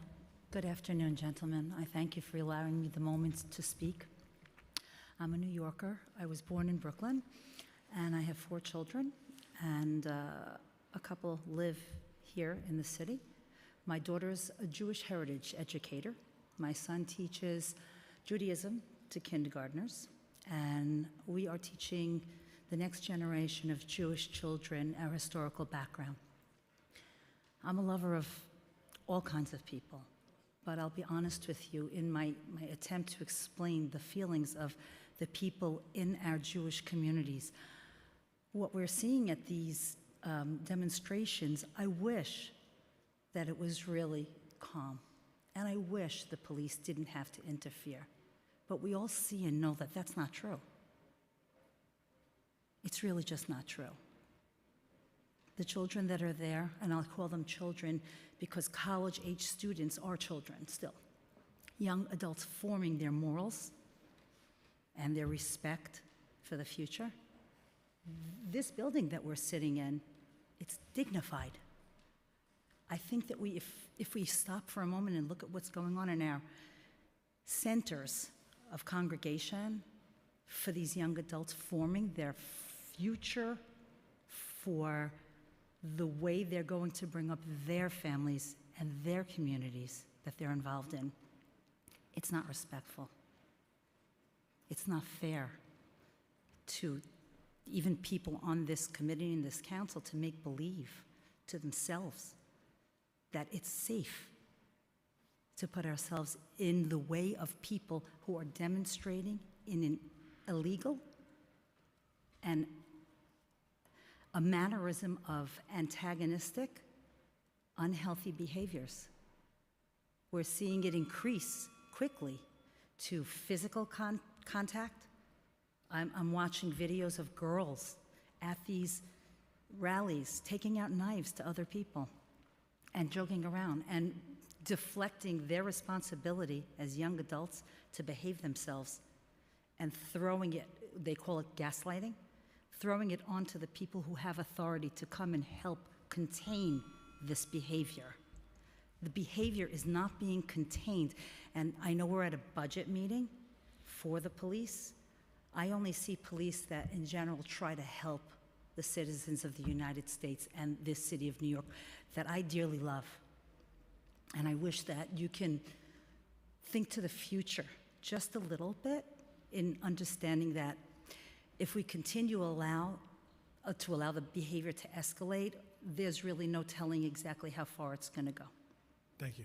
I appreciate you. Thank you. Hi, my name is Dr. Susan Friedman. I've been practicing dentistry in this state, in this city, for 50 years. And I have never felt better. I have had experiences of anti-Semitism when I interviewed at Columbia 50 years ago, where they asked me, am I Jewish? So anti-Semitism has been around a long time, and the ugly head appears in every generation, as the Torah says. And so we must combat that. We cannot be peaceful if people are coming with knives and guns and all kinds of things to rallies. Peaceful, I've lived a long time, so we've had a lot of protests over many, many years. We've walked for many times in this city. But the idea is to have peace while we do it.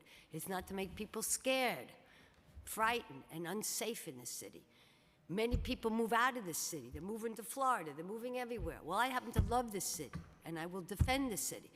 And I will defend the police department because they are really here to support and to make sure everyone is safe. So I believe in funding the New York City Police Department. I don't believe in rallies that cause hatred for anyone, especially Jews. We've been here a long time. We've been very established, and we've been a major part of the city. And we need to know that the police is there to help support us and to secure us. So I believe that the police department really does need to be funded. And the rallies cannot be terroristic. This doesn't, you know, we don't want to bring that to our city. We don't want to bring this to our country. What other countries have, we don't want. We want to secure our city. We love it. That's why we live here. We support it. And so we need all the protection we can get.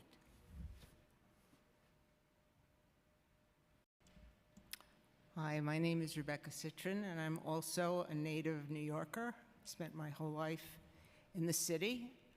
I am a graduate of NYU. I'm a graduate of Columbia.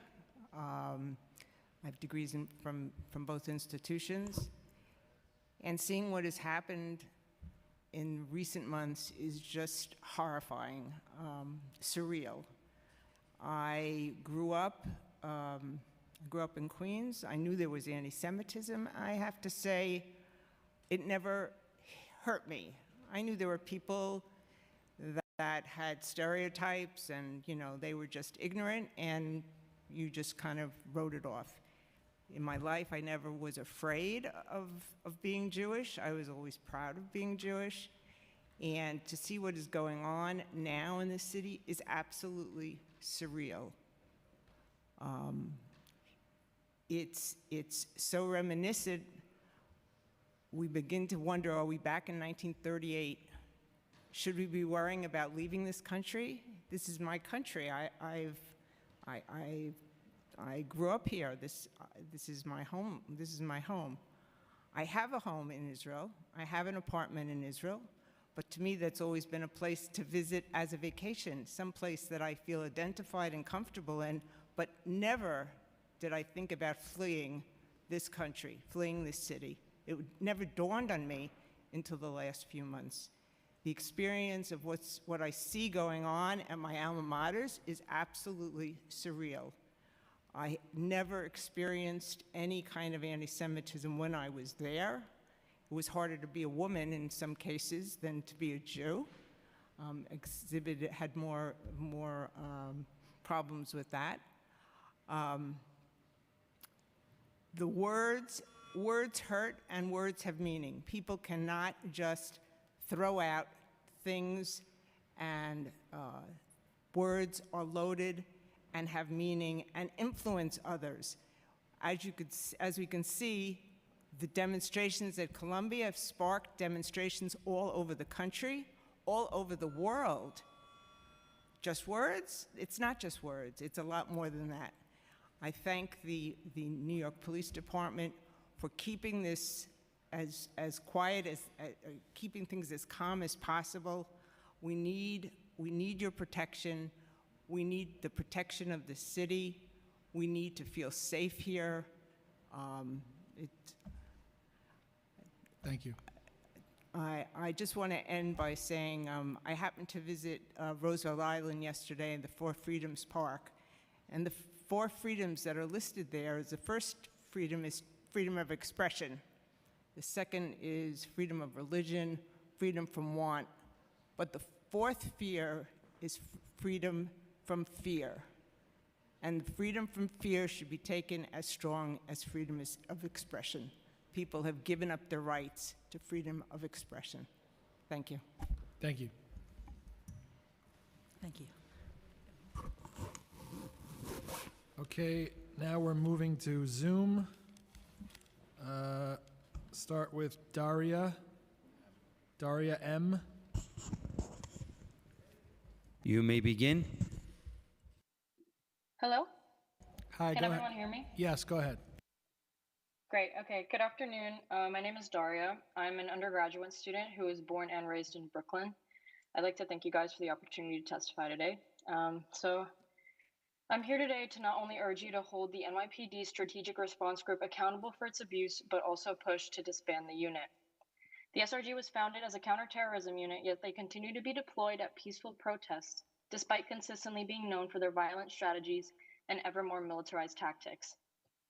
As if that isn't bad enough, the SRG is central to countless lawsuits, which has only led to massive financial costs to all parties to settle these cases, and that's awfully redundant, if I do say so myself.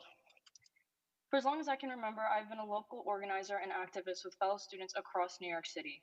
Throughout my journey, I've often asked myself, why is it that people are neglected in the first place? Why does the system fail to provide adequate social programs, housing, or even basic health care. As I continued my education, it became increasingly evident to me that it's because we give the vast majority of our funding to the police. Instead of giving New Yorkers what we need to survive, our government officials utilize cops to criminalize our differences and then punish our outrage. We're all citizens. I feel that all suffering should concern public safety.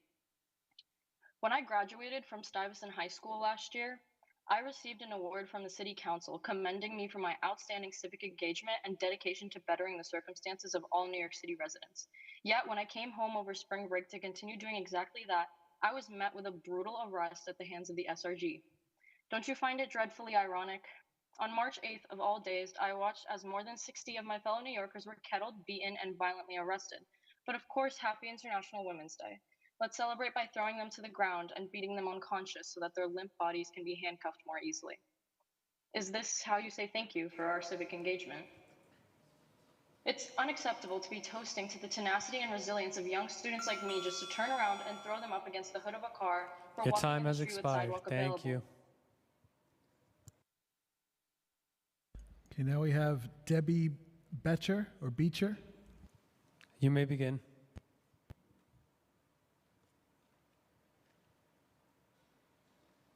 Sorry, thank you. It's not letting me turn on my video. Is that right? That's okay, go ahead. Okay, sorry. Thank you to Chairs Brennan, Salam, Speaker Adams, and council members. My name is Debbie Becker. I'm a member of Jews for Racial and Economic Justice and a professor at Barnard College and Columbia University. I'm here to ask you to withdraw police from Columbia's neighborhoods. As a Jewish person, I am passionate about combating anti-Semitism and all forms of hate, and I feel for the people who spoke earlier and for students who feel unsafe. But we must treat anti-Semitism with speech with education and existing anti-discrimination procedures, not arrests.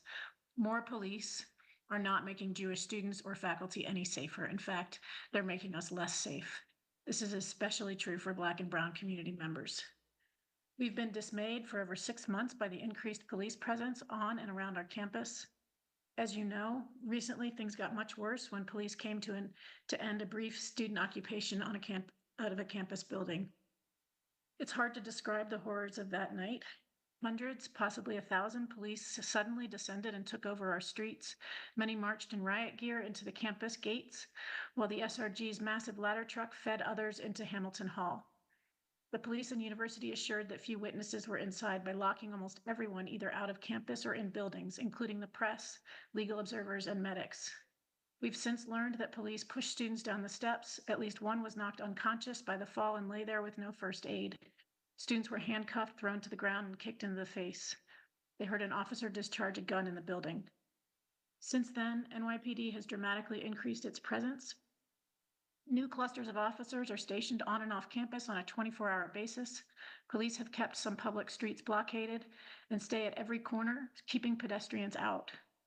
The mayor has fueled this fervor with his public lies about outside agitators.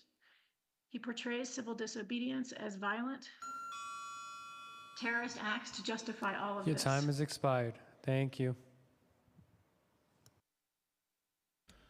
Okay, now we have Hadil Mishal. You may begin.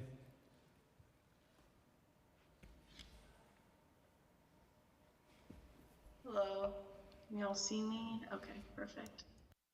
Yes, go ahead.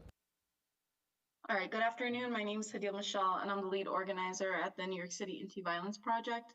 Our mission is to empower LGBTQ folks and HIV-impacted communities and allies to end all forms of violence through organizing, education, advocacy, and counseling.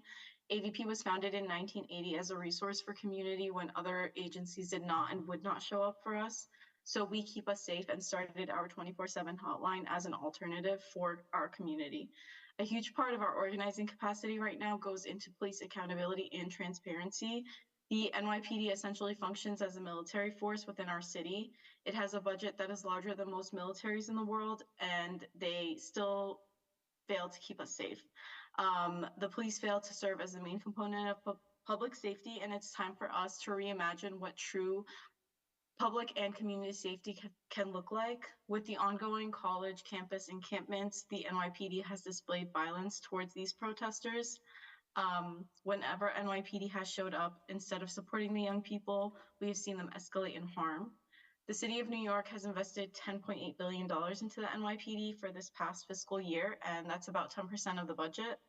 When education, housing, and our health systems are not properly funded, it is ludicrous to know that the NYPD has billions allocated to them, that there are still officers on the force who have unjustly murdered people that are still on that force, such as Kowalski Trawick's killers, Herbert Davis and Brendan Thompson.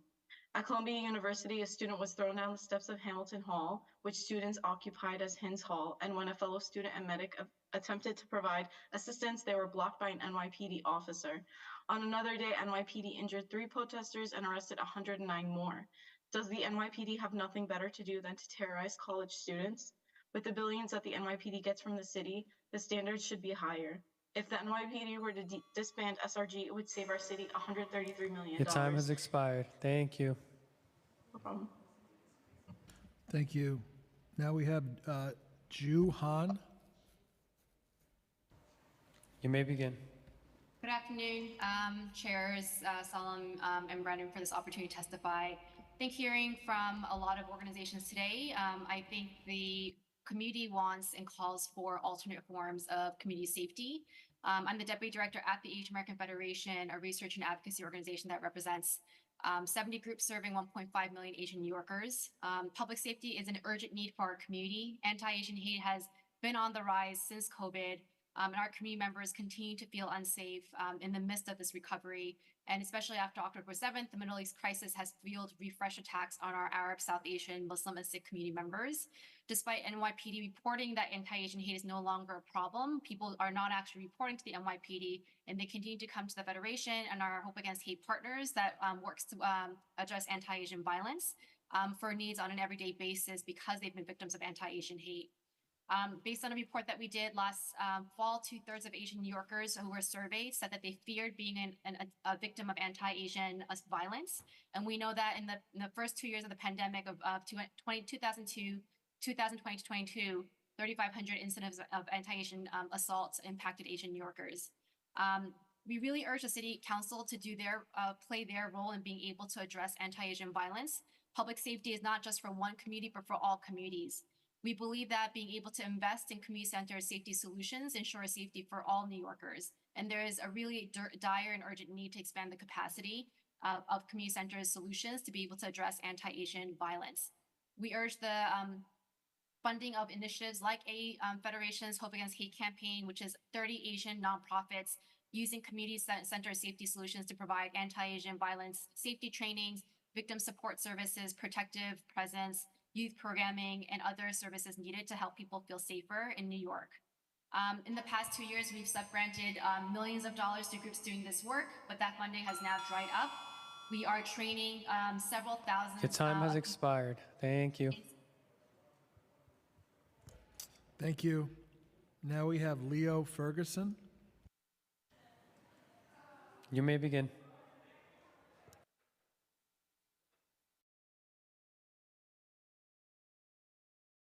Thank you. Thanks so much. Hello, Chairs Brannon, Salam, Speaker Adams, council members. My name is Leo Ferguson. I'm the Director of Strategic Projects at Jews for Racial and Economic Justice and a member of Communities United for Police Reform. Before I even get into my testimony, I feel like I just have to address at least one or two of the things that have been said by prior folks testifying. As someone who is Black and Jewish, I am just particularly insulted by the comment comparing keffiyehs to Klan hoods, which is a comment that somehow manages to be racist, Islamophobic, McCarthyite, and ahistorical all at once. That might be kind of a record. You've got people inventing knives and guns and whatnot out of thin air, talking about what have been overwhelmingly nonviolent protests. We don't all have to agree with protesters' demands, but we should, I think, frankly, be very proud of young people when they participate passionately in civic life. So I'm here to talk about a dangerous and out of control NYPD that continues to pour that the city continues to pour precious resources into, even as we contemplate cutting education, libraries, and underfunded social services. Just in the past few months, we've seen the body cam video of Win Rosario's murder, a sickening, tragic scene.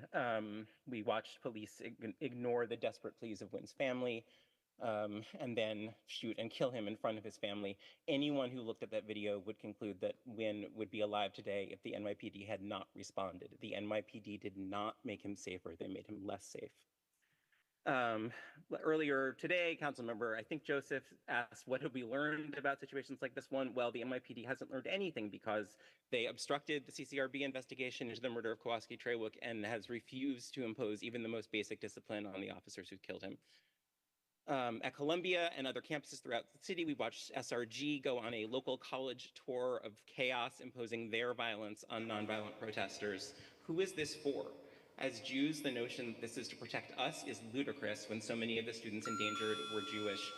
And this administration, by the way, cannot claim to care about Your hate time violence has when they expired. unceremoniously fire Thank the you. director of the Office for Hate Crime Prevention. Thank you. Now we have Maria Adele Grasso. You may begin.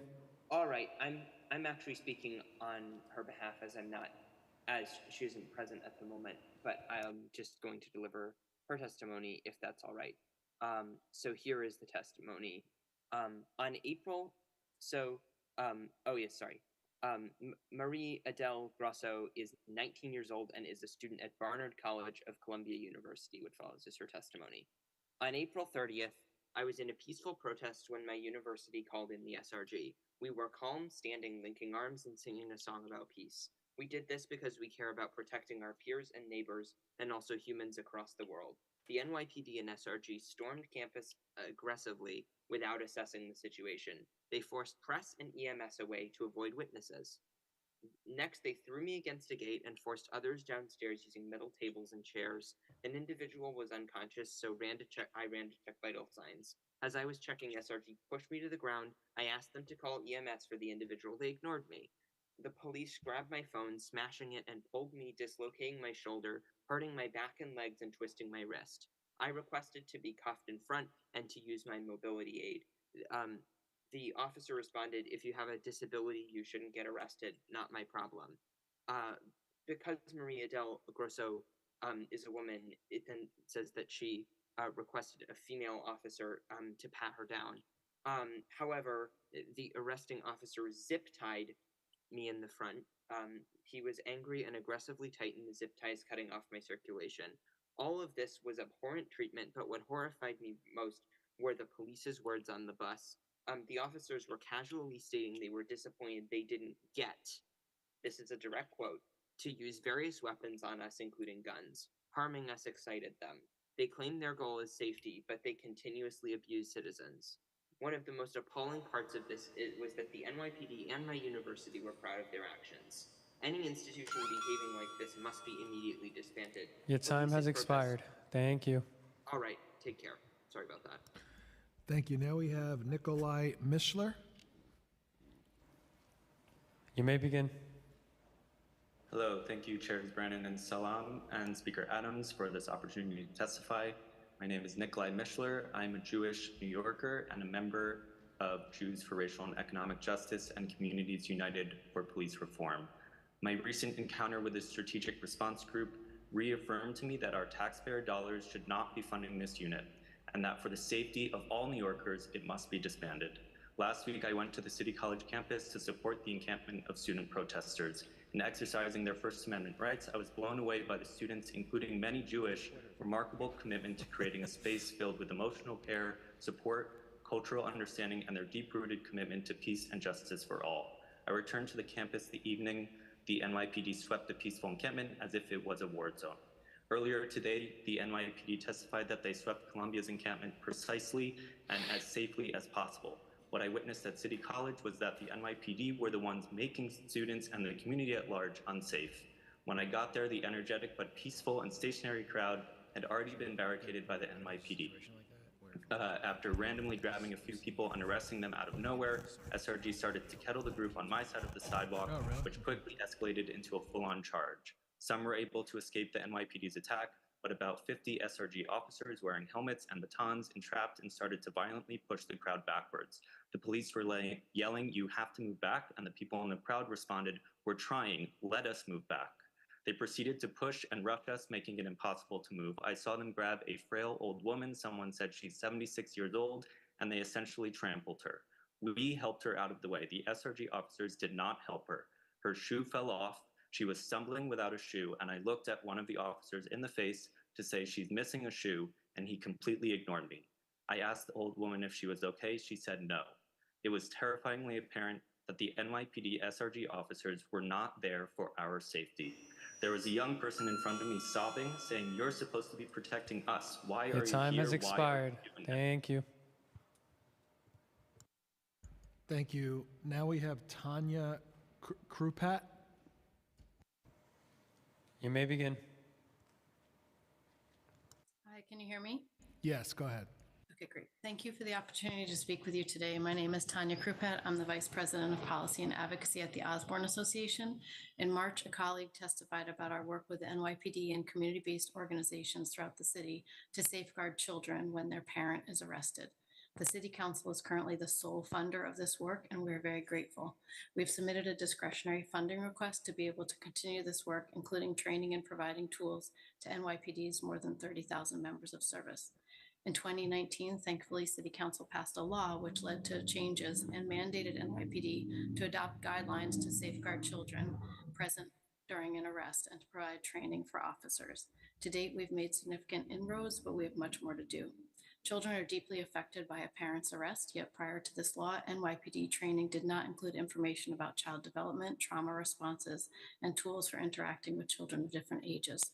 The importance of the work now underway cannot be overstated. Each year in New York City, tens of thousands of children experience their parents' arrest, and many of them witness this arrest. Not only do they carry this experience with them, often without ever speaking about it, but it shapes their view of law enforcement immediately and into the future. We've been working with young people who share their experiences. One said, "Every time I see a police officer, I remember the day my mom was arrested." Another said, "It definitely shaped my view of police. I was definitely like, don't trust the cops, don't call the cops." And many of them have recommendations for what we should do next. One said, "I now understand that the police were just doing their jobs, but it was the way they went about it." To date, we've trained more than 2,900 police officers, including recruits, sergeants, and youth coordinating officers. The NYPD commissioner has provided a letter of support for our funding request, and we hope City Council can continue this unique and important work. Thank you. Thank you very much. Christopher Leon Johnson. You may begin. Hey, good afternoon, Justin Brannon and Mr. Yusuf Salam. This is Christopher Leon Johnson here. So I want to make this quick old Zoom call to announce that Mr. Yusuf Salam, you need to resign as chair. You're not a great chair. You know, you're a joke of a chairperson for the committee. You need to resign. You need to give it to Bob Holden. Shout out to Bob Holden. Bob Holden's a real one in the city council. This is a woke session. This is a woke committee. All this, we know that you don't care about public safety. We know that you don't care about human lives. All y'all care about is taking money from NYPD and drive it to these corrupt organizations that's not doing nothing for the city of New York.